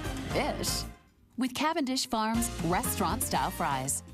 They don't do it for the likes or for the shares. They do it for the fun of it, for the thrill, for the camaraderie, for the memories. CBC Sports, just because they love it.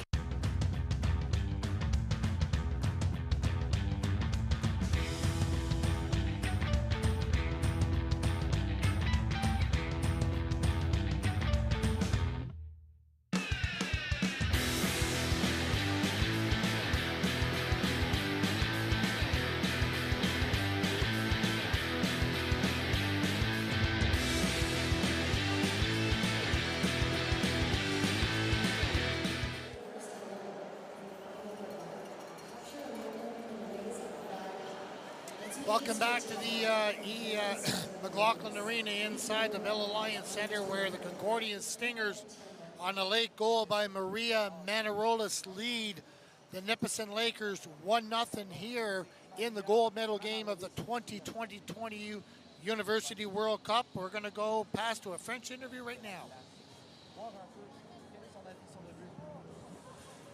Et justement, Maria Manarolis, qui est de l'autre côté, au niveau de la glace. Maria, on s'est parlé hier, tu étais tout sourire, tu es encore tout sourire maintenant. Parle-moi un peu de qu'est-ce qui se passe dans ta tête. Vous avez l'avance d'un but, vous êtes à 20 minutes du championnat universitaire. Bien, comme vous avez dit, on a l'avance 1-0, mais il reste 20 minutes à jouer. Il faut tout donner. Il reste juste 20 minutes. Et Maria, tu es la première à traverser le mur qui est Chloé Marshall, la première à compter sur elle dans ce tournoi. Parle-moi un peu de ce qui se passait dans ta tête lorsque tu as compté ce but tout juste devant sa cage. J'ai shoté, puis le retour était là, puis je voulais pas arrêter, puis j'ai shoté encore, puis ça trouvait en arrière du filet. Maria, c'est quoi le mot d'ordre dans la chambre présentement pour votre équipe? Comme mentionné, on est à 20 minutes du championnat. Le travail est loin d'être fini. C'est quoi l'attitude que vous voulez avoir pour débuter cette troisième période de jeu? Bien, juste parce qu'on a l'avance, ça ne veut pas dire qu'on reste en arrière. Il faut tout donner, il faut attaquer puis mettre la pression parce qu'il reste juste 20 minutes. Merci beaucoup, Maria. Va rejoindre ton équipe. Je te souhaite la meilleure des chances pour la troisième période de jeu. Merci beaucoup. And that was Maria Manarolis, the goal scorer here for the Concordia Stingers in this game. And they were talking about how they're still smiling here regardless of what's going on. 20 minutes to go, and she talked about the importance of giving it all and sticking together as a team and realizing that it's still effectively a 0-0 game. Asked her a question about being the first to score, and Chloe Marshall here is she has not allowed a goal yet in this tournament up until that point. And you know, Maria just said she wanted to get the shot on net. She had the rebound coming out to her. She just wanted to ensure that she got it by her, and she did that. And that gave the Stingers the 1-0 lead that they have right now at the end of period 2. It's going to be a barn burner coming back here into period 3 as they get ready to look to put the wraps on this, the 2020 U Sport Women's Hockey Championship, brought to you by Cavendish Farms here from Charlottetown, Prince Edward Island. This season, catch the best in Atlantic University sport excitement at home or on the go with AUS TV. Soccer, rugby, football, volleyball, hockey, basketball, and more. Tune in at AUSTV.ca. All your favorite university teams showcasing their talents in one place. AUS TV, powered by Bell Alliance. They bring it to the court. They bring it to the field. They bring it to the ice. And now they bring it to you. Presented by Subway, the official fuel of Atlantic University sport.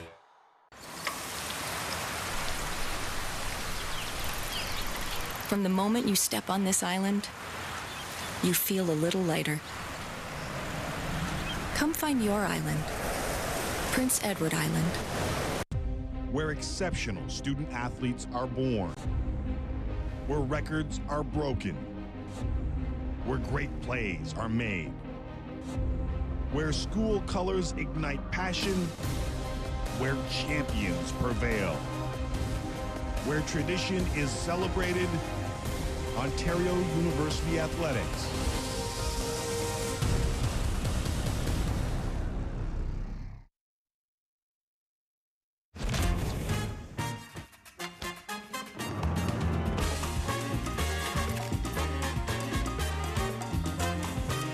Every kitchen is a restaurant. Ish. With Cavendish Farms restaurant-style fries. They don't do it for the likes or for the shares. They do it for the fun of it, for the thrill, for the camaraderie, for the memories. CBC Sports, just because they love it.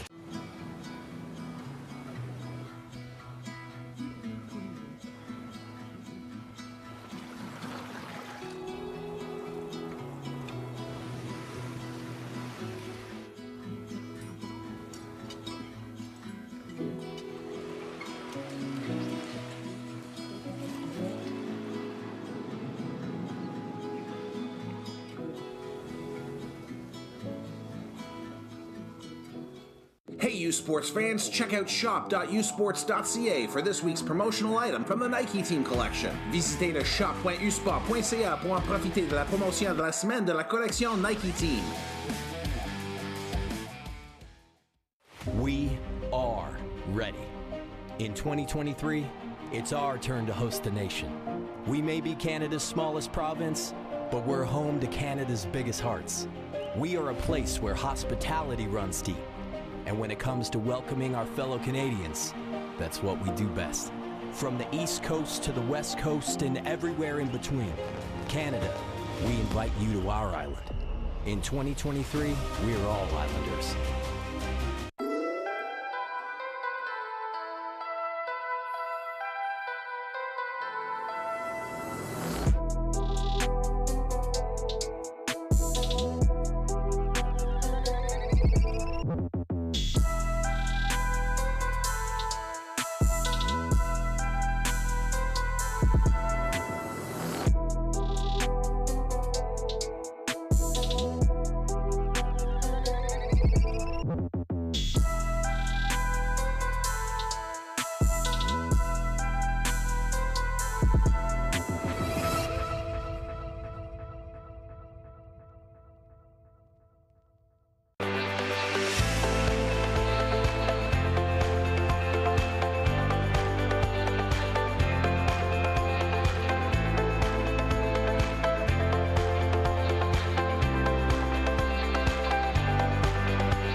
Pour devenir un étudiant athlète d'élite, je pense que c'est important d'être organisé, donc de vraiment bien planifier son horaire. Je pense que c'est la base, en fait, pour performer. Le plus grand défi pour performer, à la fois sur le terrain comme à l'école, je pense que c'est, en fait, encore une fois, ça part de l'organisation de son temps. On a un temps qui est très limité et on a des tâches qui s'accumulent. Donc, je pense que de bien organiser, de comprendre l'équilibre entre le sport, l'école et le sommeil, je pense que c'est important aussi. La personne qui m'a le plus aidée durant mon parcours en tant qu'étudiant athlète à l'Université Laval, évidemment, il y a ma famille qui m'ont supporté tout au long, mon copain et mes amis. Mais c'est sûr qu'au niveau académique, je dirais mon directeur de recherche, M. Jean Dubé. Encore une fois, un directeur très compréhensif, toujours à l'écoute. Il comprend que j'ai un horaire compliqué, donc c'est sûr que son soutien m'a beaucoup aidé dans mes performances scolaires, en fait. Je suis au doctorat. Mon projet de thèse porte sur les impacts du transport en commun sur le développement régional. Donc, ce que j'étudie particulièrement, en fait, c'est comment l'implantation d'un transport en commun va influencer le développement des entreprises. Donc, pour ce faire, j'ai divisé ma thèse en 3 parties. Donc, la première, j'ai étudié en fait vraiment comment ça impacte la création. Donc, est-ce qu'il y a des nouvelles entreprises qui s'installent autour des services de transport en commun? Et ensuite, je travaille beaucoup sur la relocalisation. Donc, les entreprises qui s'installent autour, est-ce qu'elles opéraient ailleurs avant? Ou c'est vraiment des nouvelles entreprises? Et finalement, j'étudie l'impact sur la longévité. Donc, est-ce que ça va faire que les entreprises survivent plus longtemps? Est-ce que leur performance économique est plus optimale, dans le fond? Donc, en gros, c'est ce que j'étudie. Le conseil que je donne toujours quand je parle à des jeunes étudiants athlètes, c'est en fait d'aimer ce qu'ils font. Donc, le sport qu'ils choisissent, ils doivent vraiment aimer ce qu'ils font parce que plus ça va, plus il y a de pratique, plus il y a d'entraînement, plus il y a de matchs. Donc, ça devient de plus en plus drainant, mais aussi d'aimer ce que tu étudies. Donc, de ne pas nécessairement choisir un programme parce que tu penses que tes parents vont aimer ça ou parce que tous tes amis font ça, mais vraiment de trouver un sport et un programme qui te tient à cœur et ça facilite grandement la réussite dans les 2 sphères à ce moment-là. Oui, donc en fait, mon passage dans l'organisme du sport va m'avoir permis vraiment de me préparer pour la suite de mon parcours professionnel, simplement parce que le domaine de la recherche est très compétitif. Donc, on veut publier des bonnes recherches de qualité, mais aussi on veut publier une bonne quantité d'articles, je veux pas. Donc, pour moi, d'avoir vraiment pu compétitionner tout en étant aux études, dans le fond, je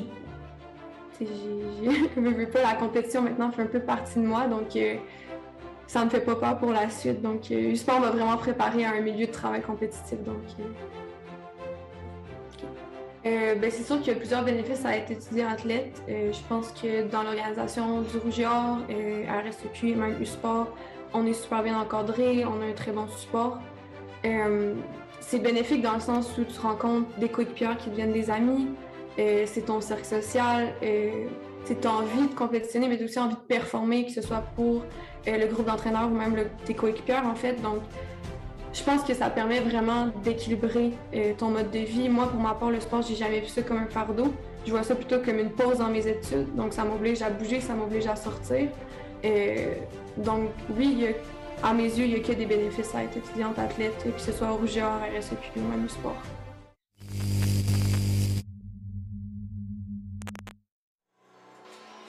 Welcome back to the U Sports Women's Hockey Championship Final. Concordia Stingers leading 1-0 through 40 minutes of play, outshooting the Lakers 23-19.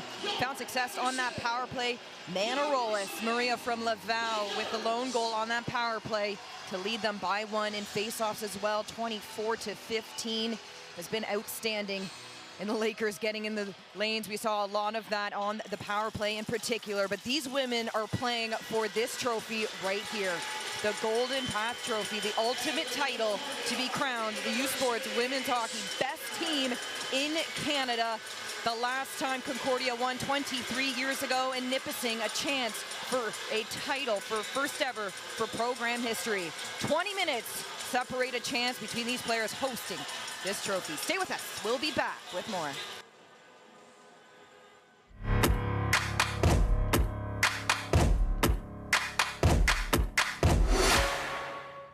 This period is brought to you by Cavendish Farms. Enjoy the game day taste at home with Cavendish Farms fries. Cette période qui est une présentation des fermes Cavendish. Profitez des saveurs de jour de match chez vous avec des frites les fermes Cavendish.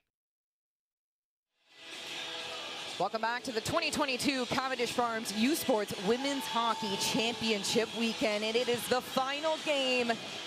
Golden Path Trophy we just saw moments ago in the gold medals. What an opportunity at stake. Concordia up by 1. Maria Manarolis with the lone goal, her third on the tournament. The big storyline, of course, goaltending. We look at Elise Filbert, who has still had 0 goals against so far in this tournament, and as we found out, a chance to tie a record. Moments to make history for these players. The Stingers fans are on their feet. Kenzie Lone alongside Norman Beck. 20 minutes, Norm, that's all it is. Well, it's kind of fitting, Kenzie, that we had the crew singing "I'm Not Ready to Go," because I don't think there's anyone in this rink that's ready to go home. They're enjoying what they're seeing. The game has been exceptional. Concordia elevated their play a little bit in that period, outshooting the Nipissing Lakers 16-8. But one thing we know, man, is the games are not over at this level until they're over. And we got 20 minutes. Buckle up. It's going to be a great finish to an excellent tournament. Darren Turcotte and his staff eager to get a goal and tie this up. Shots 23-19 in favor of the Stingers. In the face-off circle as well, they are lead, and Annie Fecteau in particular right now, she is 11 for 3 in the dot. She was strong last night as well, too. She and Belzile owned it. Trying to draw it all the way, rebound chance. Belzile with the opportunity in the slot. Alain said, once again, getting it done with her speed here. She's really been elevating, talk about elevating the game. She really drove the engine in that second period for the Concordia Stingers, I found, and they came along with her. You saw her creating a lot off the rush, driving hard, taking the puck wide, using her speed, forcing them to open up the ice, creating those opportunities through the middle for people to go to Belzile to drive through, catch the pass. It's going to be something to watch in this period to see if they can contain her. It's been a difference maker here for Concordia. Dominico over the blue line for the Lakers. Shoved into the boards. Stingers back the other way. Here comes Beijing Cyr. 3 goals, 2 assists so far. Still leading this tournament with points. Puck gets stopped up. Lavoie trying to use her stick to separate the player from the puck. 14 taking her time. Ariane Julien to the middle. Emily Lavoie through two Lakers, gets the shot off. That'll extend to 26 shot on net. We look at Nipissing, Chloe Marshall. She has been so strong with them coming into these nationals. Emily Lavoie has been really strong with first-year forward coming in. Not getting a lot on that shot, but she's got a lot of tools in her arsenal. She's going to be a heck of a player here for the Concordia Stingers over the course of her 3, possibly 4 years to come in the RSEQ and in youth sport. The Stingers' road to get here, they finished first in RSEQ. The first time since McGill in 2015 that our RSEQ team was ranked first coming into this tournament. They beat UPEI 7-0 in the quarterfinal game, then 2-0 against Saskatchewan in the semis. Manarola scoring on the power play in that game as well to lead them here, looking to close out as the champions. I think the RSEQ has medaled in something like 14 of the last youth sport tournaments. Kenzie, I think if I got my numbers right, but so they're always there. They're always in the hunt. We talked about McGill with the number of national championships they have. 4 national titles, 6 silvers. Concordia, of course, 2 national titles and a bronze medal as well. They're going to have another one here. Color to be determined. Puck gets stopped down, soft on the point by Hale. Pecteau trying to keep it down as Drapeau works the boards. Lapierre. Auganier out in front, no one's there. Pecteau, oh, so close, diving. Trying to keep the puck in the Lakers zone. Stingers head for a change. Walking in, Lalin Sick, she scores!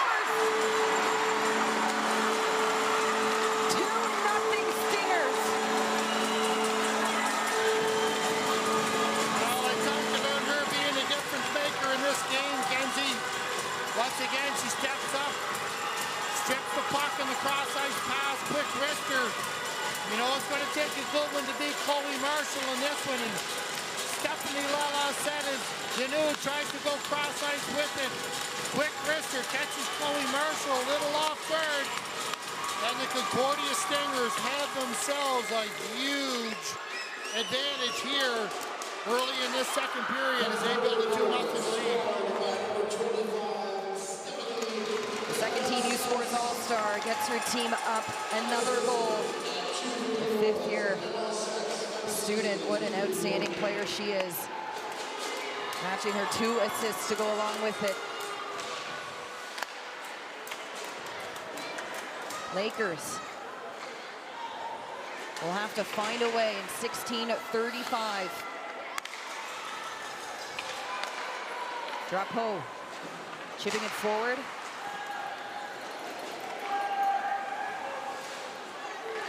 Laberge able to get it back in the zone, and just in time as Dominico comes in. Emily Lavoie, she has Thibault taking over the line, chipping it forward. What a read. And the Stingers fans have the chant coming.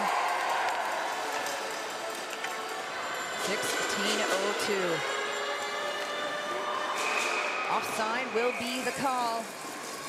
It's been 23 years since Concordia has won this title. It was back in 1999, after winning in 98 as well. And you look at that all-star team. Leslie Jordan, a former SMU graduate who does some great stuff in Nova Scotia for the female officials. Colleen's Historics, who actually works alongside the University of Regina. She was an all-star for the Dinos. We'll find out who are the all-stars of this championship shortly. And again, you look back at all those women and how they give to their program.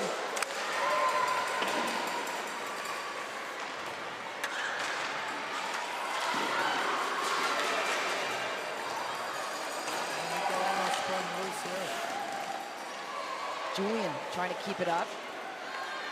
Nice stretch pass. Here comes Beijing Sear. Streaming down the boards. 20.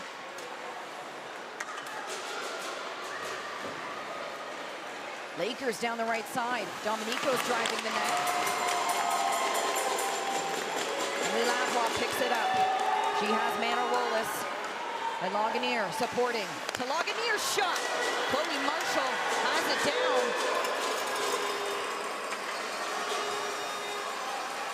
A 3-on-1. An opportunity for the Stingers as they sit comfortably.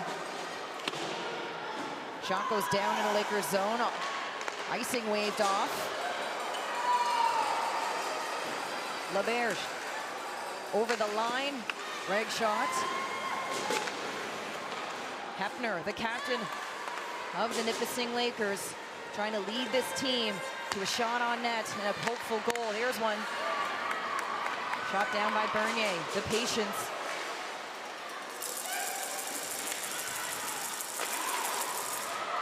Out in front. Marie Pascal over the line. Dominico scoops that up. Maria Dominico, assist so far in this tournament. One of the veteran players. Shot, glove save. Off the tip of Philbert's glove. Now Gendreau with Stingers. Give and go, Gendreau over the line. She has Lavoie on the left side.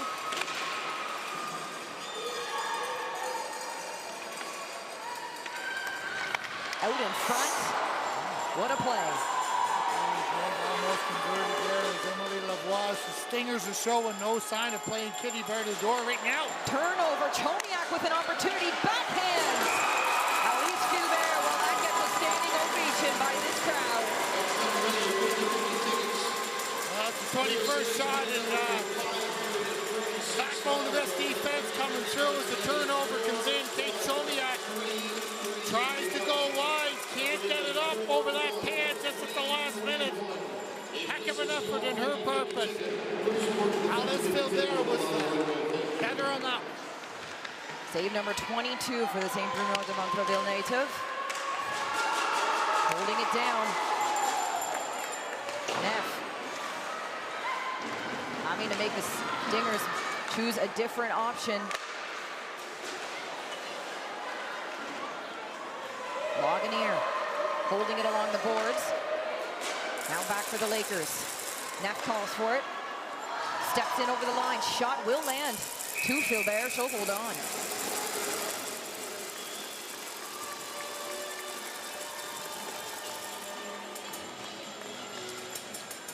Just saw Bridget Lagunier leaving off the ice there. Almost converted on a goal earlier. Of course, the RSEQ nominee for the Marion Hiller Award. Big piece of the Concordia team going in, and she does a lot of work for coming in. Does a lot of work on pink in the rink, leading in the tournament. She does a project called Women's Hockey Nation, provides a pathway for women to go in their hockey careers, and it's a project that she started as part of her schooling to create a platform for young females to follow their dreams in hockey. So Bridget Lagunier, one of the leaders on this team, leader in the community, and just nominee for the Marion Hiller Award in the RSEQ this year. And just another one of the great leaders that has developed in this university women's hockey program. Leaders on the ice, inspiring the next generation. Hopefully we'll see a women's pro hockey league shortly. You can catch more hockey of the women's game in Canada next weekend, PWHPA in Montreal. So you'll get another weekend dose of the best hockey. Turnover. Fecteau winds up, block shot. Now back to the point. Another opportunity. We've talked in that intermission about the Lakers' ability to block these shots. They are doing just that. Crunch into the boards. Fecteau gets up. Twin Tower, one of the Twin Towers getting her done. Gendro with the block. She'll be able to come back the other way. Now back to the point. Julian. Oh my. What a time. We're seeing all kinds of block shots all weekend in many teams, and here's just another one. Caitlin Hefner throwing it in front, and the captain leading the way, but sacrificing the body. She's stinging down on the leg, managed to get back up, and not going to keep a good woman down in the game like this. See her right back into the play after that. And it's worth noting as we see the Stingers looking to defend Chomiak. Well, she comes down this left side. That is her second direct drive to the net. And Turcotte comes back out with Maria Domenico here, looking to see if he can get something going with her, as well as Alice Filbert she's looking calm and confident right now. It's tough to get one by her in the last 11 minutes of this game. Chloe Gendro to the far side. Lavoie out again with the glove save. Chloe Marshall. We look at Gendro and her centerman and Zoe Thibault and how long they have played together. They're both from the Sherbrooke area, went to high school together, were at the SO Cup together. They actually met when they played minor hockey together, but it was earlier. They played against each other in soccer, and it wasn't until they started playing hockey did they realize, hey, we kind of actually ran into each other when we were younger. And to see them evolve in their hockey careers and to do it together and now be on the national stage with 10:48 away from hoisting the Golden Path Trophy. This must be special for that friendship. And you can have that kind of chemistry carry forward from a young age and into the upper level like this. Certainly makes for a nice 1-2 punch for a coach to recruit that. Lakers streaming into the Stinger zone. Neff calls for it, walking in. There's a shot. What a block. Beijing Sear.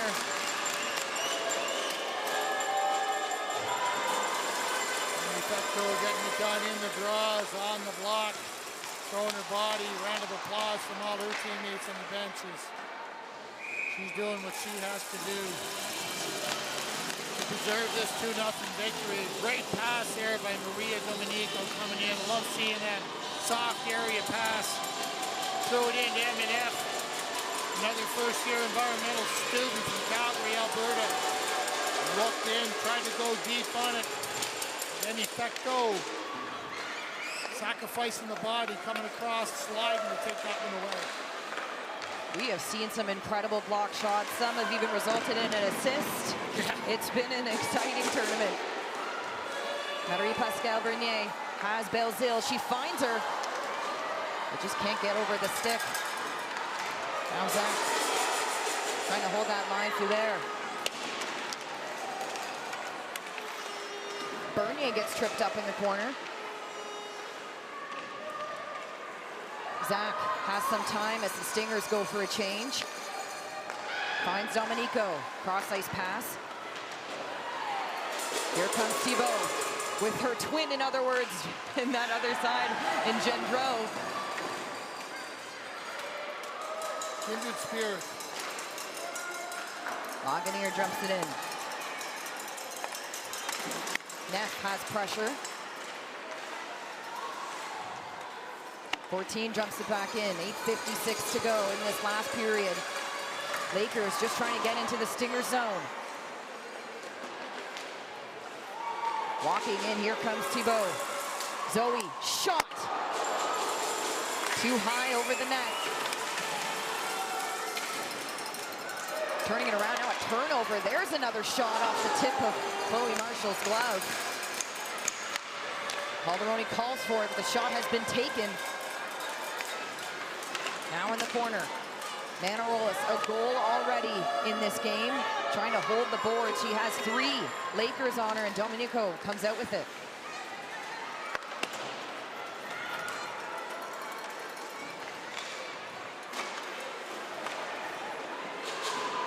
Stingers coming back the other way. Fecteau with the shot gets blocked.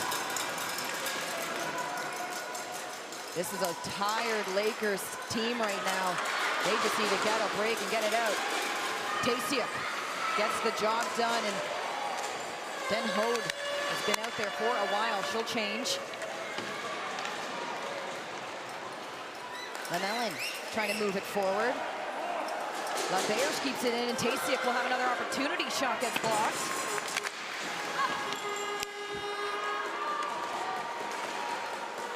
Stingers with 33 shots so far in this game.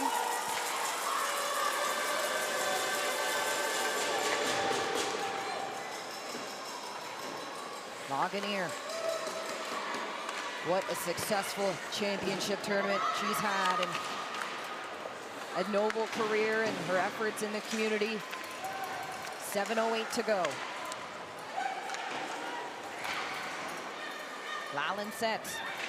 Looks up ice. Connects to Bernier. Now look at Belzil. Audrey Belzil all alone. Forehand. Backhand. She scores. Audrey Belzil with goal number 3.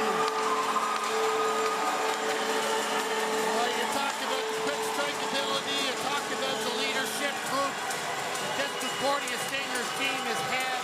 Look at the puck moving up the ice. Very efficient. Get the shoulder shimmy shake going in. Audrey Belzil. Chloe Marshall left defenseless. As she escapes the defender, Brayhurst. What a move by the captain. She came in after a shortened season. She only played 7 games this year. 12 points, 5 goals, 7 goals, 5 assists. Goal a game. She's been solid here in this tournament for the Concordia Stingers.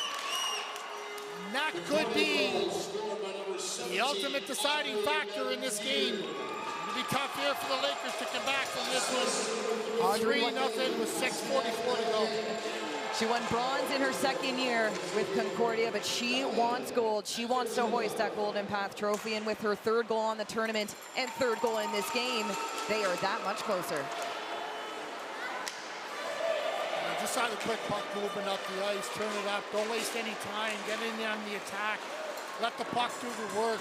Quick pass from the defender up to the wing. Goes in. Audrey Brazil receives it. Didn't make any mistake going in. Beautiful goal. 6-11. Thomas flicks it in. 14. Be first on it.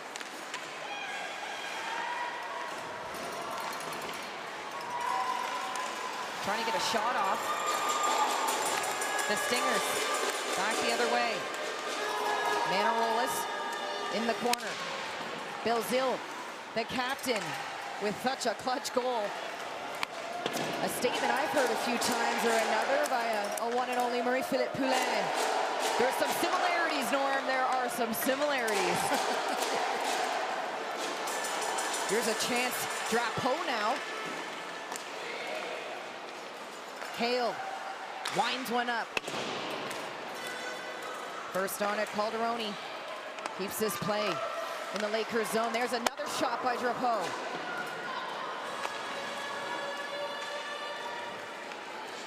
Jessie Mode applying pressure.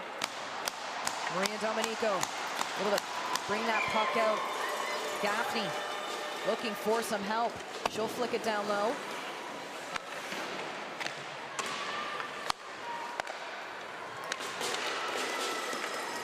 Lalincette to Marine Pascal. Now back to Lalincette. Shot goes wide. McKee trying to get it out. Puck wraps in behind Marshall.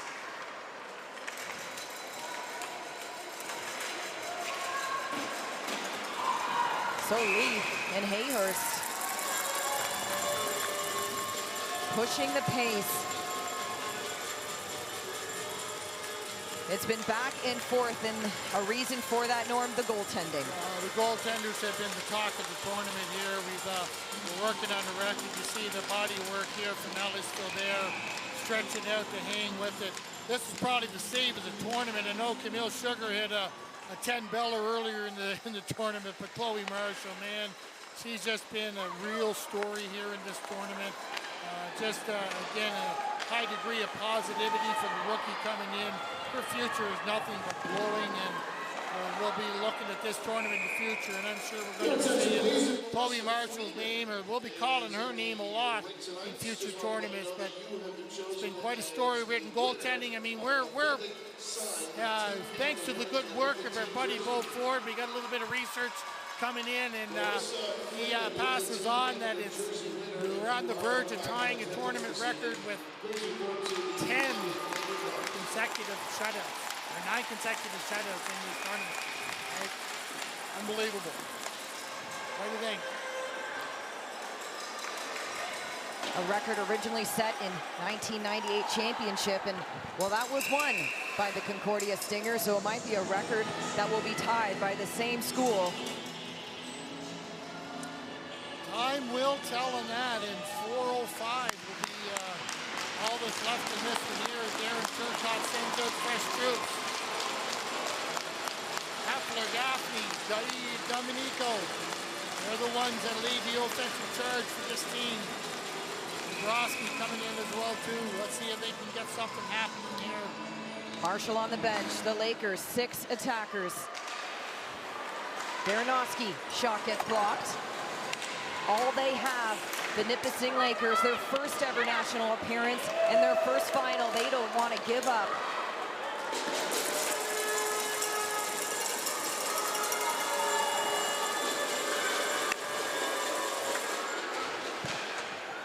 Baranowski, here's Hefner who gets it in the zone. The captain of this team. Beijing Sear down low. Lagunier goes D to D. Chip play off the back. Drapeau moves it forward. Now back to that far side. Out in front for the Lakers. Maria Dominico. Back to the point just in time. So Lee with some patience. So Lee again wrapping it around. What a block shot by Lalincette. Calderoni, chip play to her. Alexandra.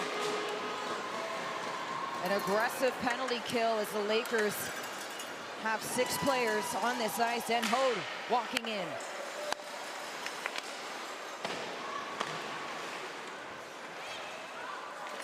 Concordia trying to break out. Here comes Maria Dominico walking out in front. Another strong clear. Van Ellen, I thought maybe that'd go out. It stays in. The play continues. 2:19 to go, and a chip here. Lalincette will get it. That will do it. Stephanie Lalincette, her second goal of the game to make this 4-0. Well, they had to go for it, Kinsey, and to see if they can make it happen and force the issue a little bit. Madison Sully blocked a lot of ice time here in this tournament and in this game in particular. I think was just a little bit gassed. Stephanie Lalincette, fresh off the bench, comes out, is able to strip the puck, get it into the open area, fire it into the awning cage, and she's had herself a heck of a game here as Stephanie Lalincette. She's, like I said, she's been driving the engine here in this game for the Concordia Stingers. Big reason why just here forward. She won West team, second team All-Canadians, not that for no reason at all. She's showing her pedigree here on full display tonight. She won gold back in 2014 with Team Canada under 18, and I'm excited to know how this gold compares to that with these group of girls. 1:44 to go. Concordia up by 4. It's been 23 years since this program has won this U Sports title. 1999, they beat Alberta 2-0. A program that holds the most championship titles, sitting at 8. Behind there, McGill at 4, and then Concordia at 2. So they're gonna look for the 3rd ever program title. This is a special group. Julie Chu has talked about that. She's spoken several occasions about how she's never had such a strong leadership group, strong leadership team. They were hungry, they were looking to get back in. Look, she's over there, not stopping coaching this whole time. And talked about the depth that she had, the ability to score various lines, not requiring young talent, senior talent, leadership group, strong goaltenders, culture, character, all those things that she's been trying trying to build to take over the program following the steps of the legendary Les Locker. She took over from him, and I know he's here and still a very significant part of the team. Does a lot of fundraising for the program on his own. He's done that much time in the program, and they don't think you walk away that easily. And so he's here. It's going to be their show, but he's also there as part of Les Locker, and he'll be taking vicarious pleasure in seeing his former proteges, some of whom he would have had, some of whom he would have recruited to this program as well too. So I think this would have been his 40th season. Wow. This year. He had 36 years or something like that. But 34 or 36.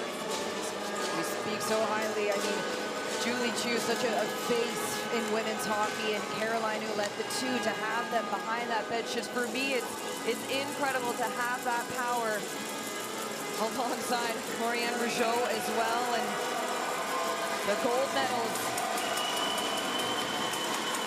Just think of the learnings that they're able to pass on to their players from their breadth and depth of experience. And they know what it takes to play in big games like this. The final minutes here in the 2022 championship game. Concordia Stingers up by 4. Getting it started, Manarolis, Belzile, Stephanie Lannan set with 2. A full team effort. Alice Philbert, an outstanding performance. Sitting right now. Lakers final push. 35 to go, a stoppage in time.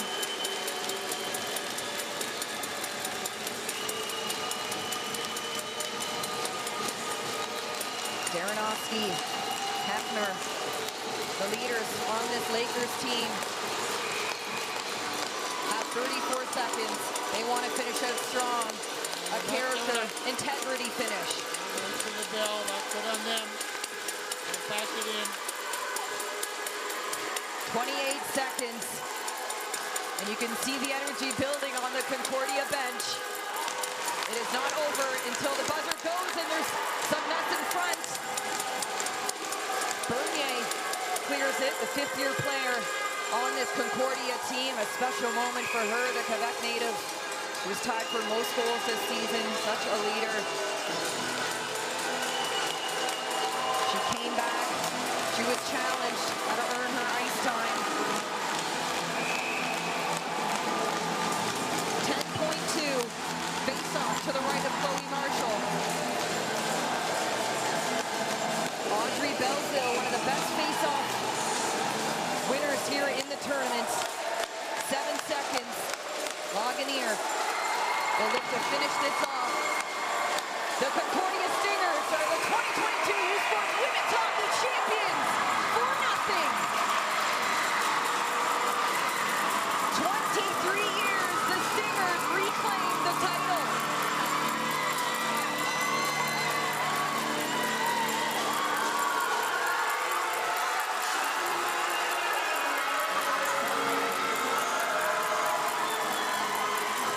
See Captain Audrey Belzile there.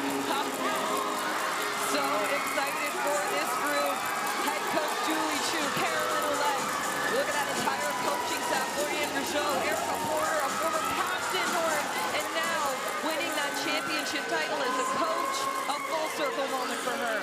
Well, it's just a special moment for everyone. When you think about what these student athletes have gone through over the last number of years, it hasn't been your average experience. Anyone winning a national title right now has endured much more than any other student athletes have endured over the number of time. And you know, we're seeing I guess the ultimate relief, jubilation all in one, and you know, just the smiles all around we're seeing in here with the team. And we'll come back after this with more celebrations at the 2022 University Women's World Hockey Championship.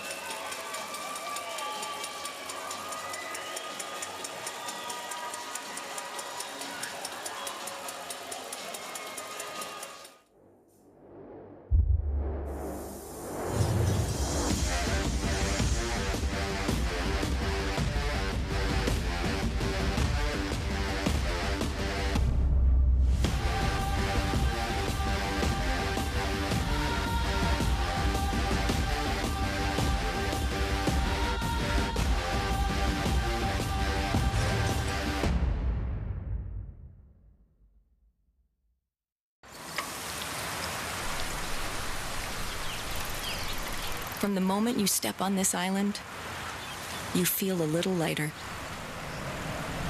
Come find your island. Prince Edward Island. Hey, U Sports fans, check out shop.usports.ca for this week's promotional item from the Nike Team Collection. Visitez le shop.usport.ca pour en profiter de la promotion de la semaine de la collection Nike Team. We are ready. In 2023, it's our turn to host the nation. We may be Canada's smallest province, but we're home to Canada's biggest hearts. We are a place where hospitality runs deep. And when it comes to welcoming our fellow Canadians, that's what we do best. From the East Coast to the West Coast and everywhere in between, Canada, we invite you to our island. In 2023, we are all Islanders.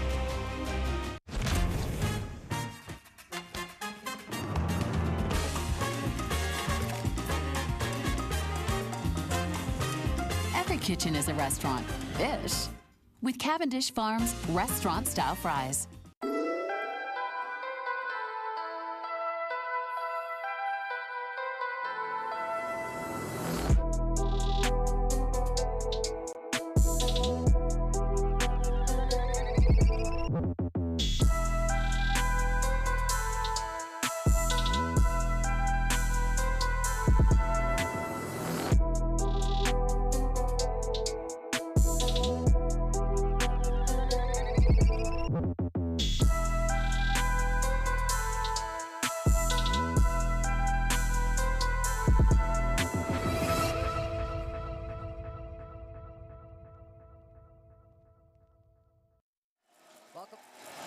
Welcome back to the 2022 Cavendish Farms U Sports Women's Hockey Championship final game.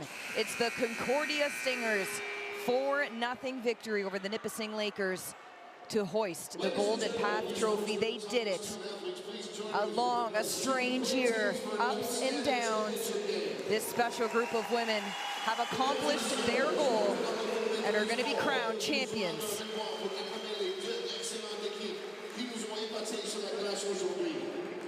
Before we give up the medals, we would like to thank a number of important groups that made this year's championship possible.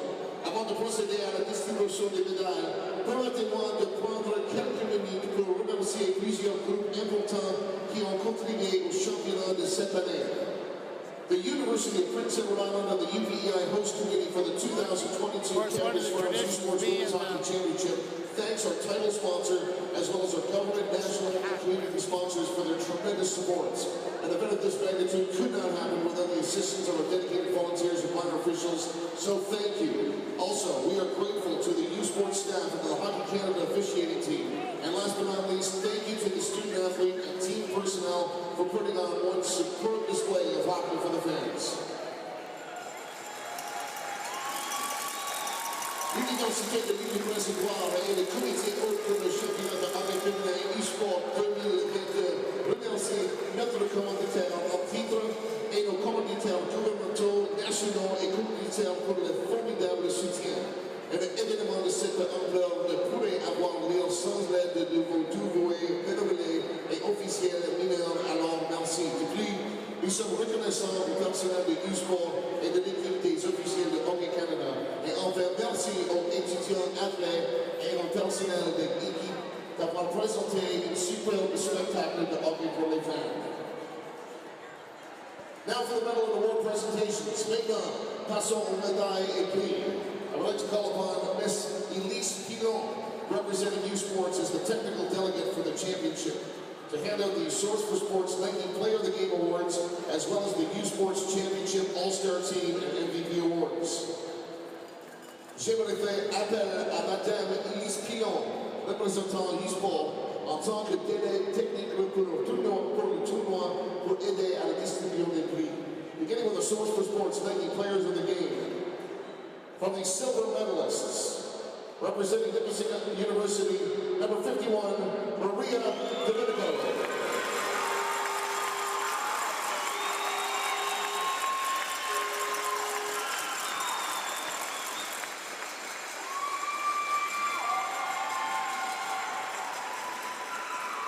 And from the gold medalists, Representing Concordia University, number 25, Stephanie Lalonset.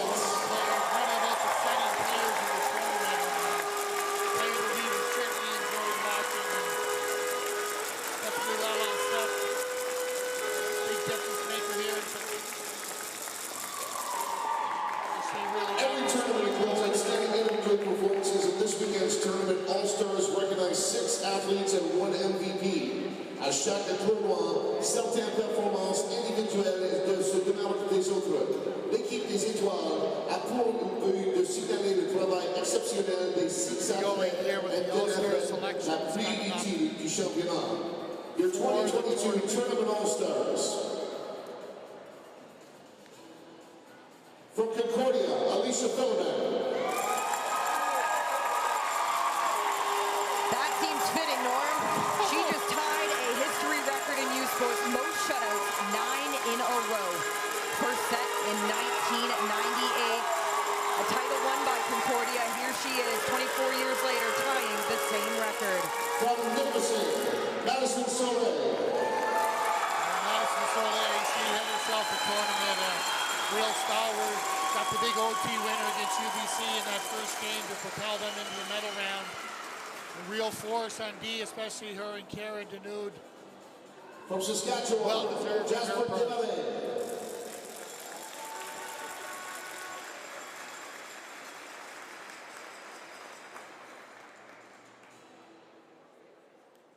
From Concordia, number 17, Audrey Belize. There's the captain, Audrey Belzile. She had herself a big game here tonight. Block shots, offensive production, face-off, magician. She got it all done in this her 5th year. Stephanie Lalonset, 2 goals in this game. An all-star of this tournament, very well deserved.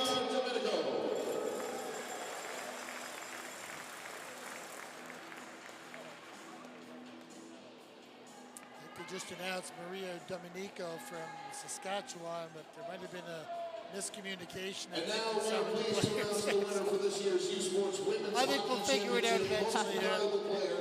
Et maintenant, c'est avec plaisir que nous annonçons la gagnante de la joueuse la plus utile du championnat national de hockey féminin U Sport 2022. The 2022 U Sports Women's Hockey Championship Most Valuable Player.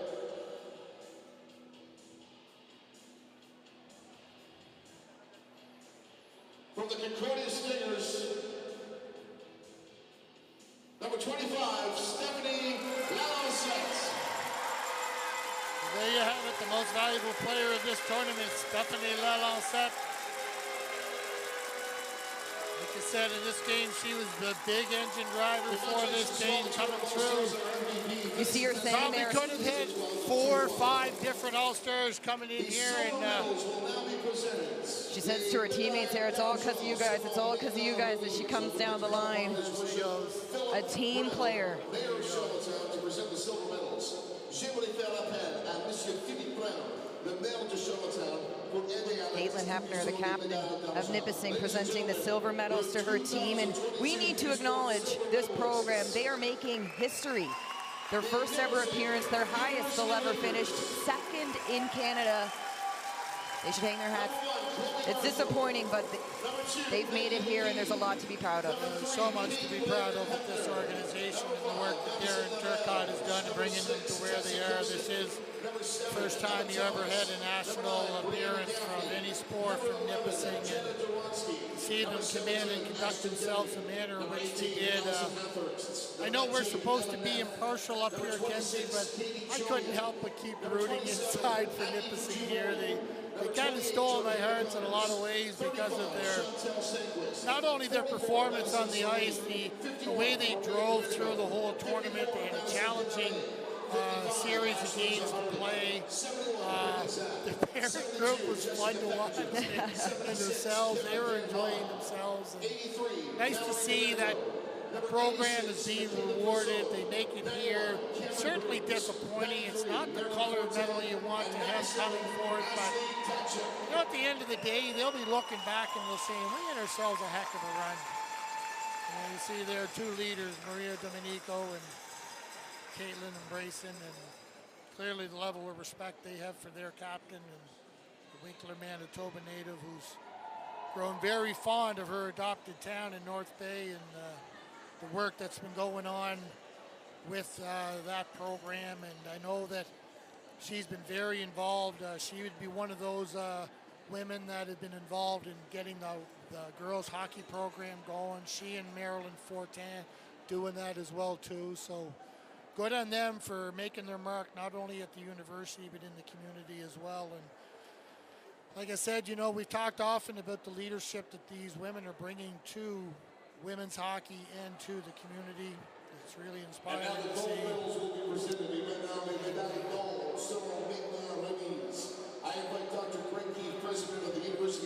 We're going to make our way over now to the player of the game, Alice Philbert, for an interview in French. She'll actually head back to join her team because she can't miss the medals. She got to this point, and we'll let her get the hardware first. It's kind of interesting, Kenzie, in the UNB game. I noticed that you saw the UNB players were all lined up.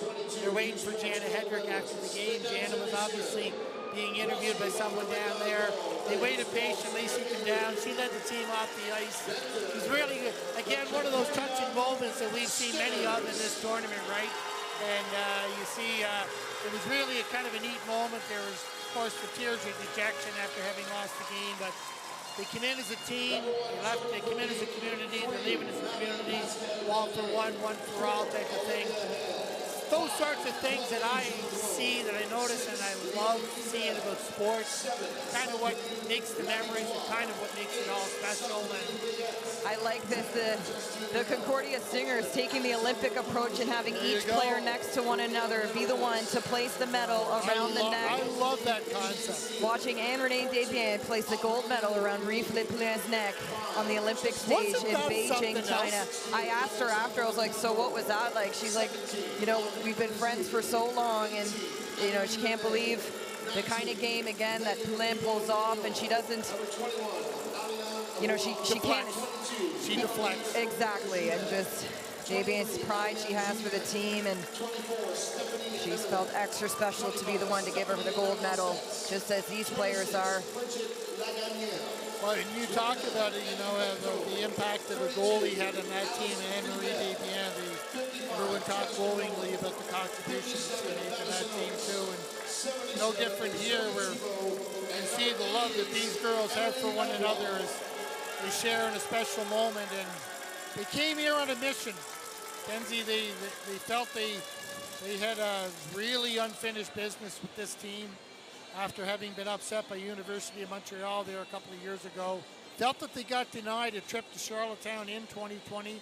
Would have been abbreviated as it was, but they weren't going to be denied in this one. And you know, at the end of the day, I think, did the best team win this tournament?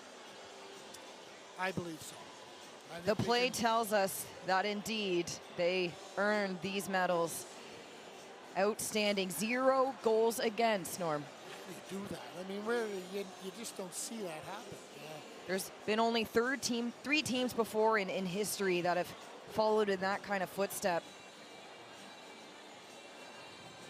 It takes a special group and a very critical goaltender. Alice Philbert is a special person, 25 years old, from St. Bruno de Montreville. Her and her sister are now gold medalists at the U Sport level. Wow, that's pretty neat. And finally, to crown our 2022. And you know, the thing about Concordia that I was impressed, once they got that build up, that lead, they didn't take the foot off the gas at all. They kept coming at Nipissing, and they were saying, you know what, we're not going to let you back into it. They really played a bit of a off-wing trap. They forced it to the far side. They loaded heavily on that side. They were taking away any opportunities. Nipissing had to create anything up through the neutral zone. They did a real effective job of closing that off. And you could just see that the structure and the discipline and the understanding of the game that's coming from the coaches at the time when they had to do it. You saw it at the end of the day when Maria Domenico trying to go out, being pursued by Brigitte Legenier. all the players rotating around, providing the support, not providing any chances for anything to happen. That's why you end up with 0 goals. Exactly. That's coaching, that's structure, that's understanding your role, understanding how you support one another and make it all work. And this team is well-rounded, deep. They're champions right now for a very legitimate reason. The music to match the moment. There is the Golden Path Trophy in the hands of Audrey Belzile.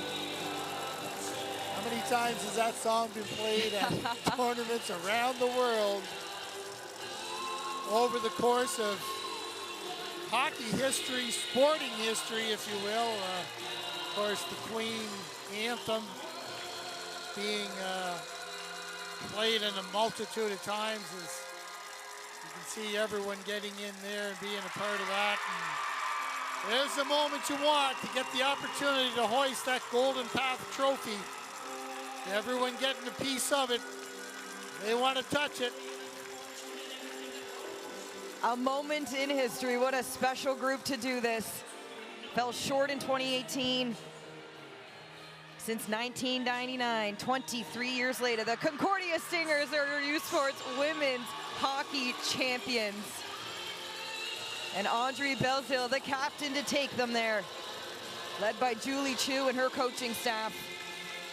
A team to be remembered. Well, that banner's going to hang proudly at Concordia Arena here this year. And I know they've had some exciting games in their rink this year, and they'll be proudly having that on display. Well, I'd love to. We have the PWHPA game next weekend, elite level women's hockey. I would love to see these women there in attendance, maybe check out a Habs game. It'd be great to see Montreal honor these women in a ceremonial puck drop. I'd like to put it out in the universe, Norm. Hey, that would be pretty special. I think you're going to get some serious uptake from these girls. They'll be looking to hang Mackenzie Lalonde after that one for sure. They accomplished something special. Yeah. It would be great to see them be honored in that capacity. Sure would. I mean, you know, the RSEQ has been a formidable presence in U Sport women's hockey, and that tradition is continuing here with this team. And you look at the building blocks they have for the future. They're going to lose some serious players this year. You know, they're going to lose Bernier, they're going to lose Lagunier. Audrey Belzile will be gone as well too. You know, you're looking at the team. Stephanie Lalonde, the tournament all-star.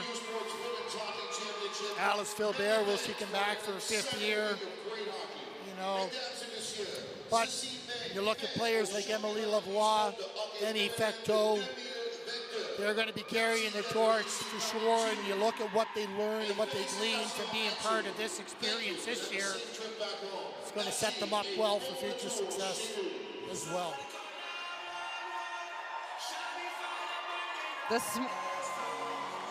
So many smiles. Again, we see Alice Philbert there holding the medal, staring at it. Once again, it's real, it's happening. You're seeing all the parents out here. Look at the Nipissing parents over there. Like, you know, we're talking about the Concordia Stingers here, but there's a high element of pride and satisfaction, and you know, all the parents out there on the ice with them, sharing in that moment, and just a celebratory time. Even though they get the silver medal, there's still a lot to be proud of. And we're going to go now here, after a few moments of waiting, to Alice Philbert for a French interview. Présentement rejoint par la gardienne Alice Philbert. Alice, premièrement, félicitations pour la victoire et la médaille d'or. Comment on se sent après une telle victoire? Vous êtes championne de la RSEQ, vous arrivez ici, vous êtes championne au pays. Quelles sont les émotions que vous ressentez tout de suite? C'est un sentiment vraiment incroyable. Je suis fière de toutes les joueuses dans l'équipe. On a tellement travaillé fort une pour l'autre. Puis on a réussi à faire ça ensemble. Fait que je suis vraiment contente, surtout pour les 6e années, que c'est leur dernière game. Fait que c'est incroyable comme sentiment. Alice, petite statistique pour toi. On a battu un record de l'histoire des championnats U-Sport ce week-end. 9 blanchissages au total. 3 sont signés Alice Philbert. Parle-moi un peu de ta performance au courant des derniers jours. Bien, j'ai juste essayé de garder ça simple, m'amuser, parce qu'on joue au hockey pour avoir du fun. Fait que pour moi, c'est ça quand je pense pas, puis j'ai du fun, bien, ça fonctionne. Fait que puis les joueurs en avant de moi, ils ont super bien joué. Fait que c'était super comme tournoi. Parlant de fun, parlant de plaisir, Alice, à quoi vont ressembler les célébrations pour vous maintenant? Je sais pas, mais je sens que ça va être incroyable. On va essayer de célébrer ça avec notre famille qui sont venus ici, qui nous ont suivis. Comme moi, ma soeur a joué dans l'équipe, donc mes parents sont venus. Puis je pense que pas mal tous les parents des joueurs sont venus ici. Fait que on va aller au resto, célébrer ça tout ensemble. Et justement, sur la patinoire tout de suite, c'est absolument une mer de Bourgogne et de jaune.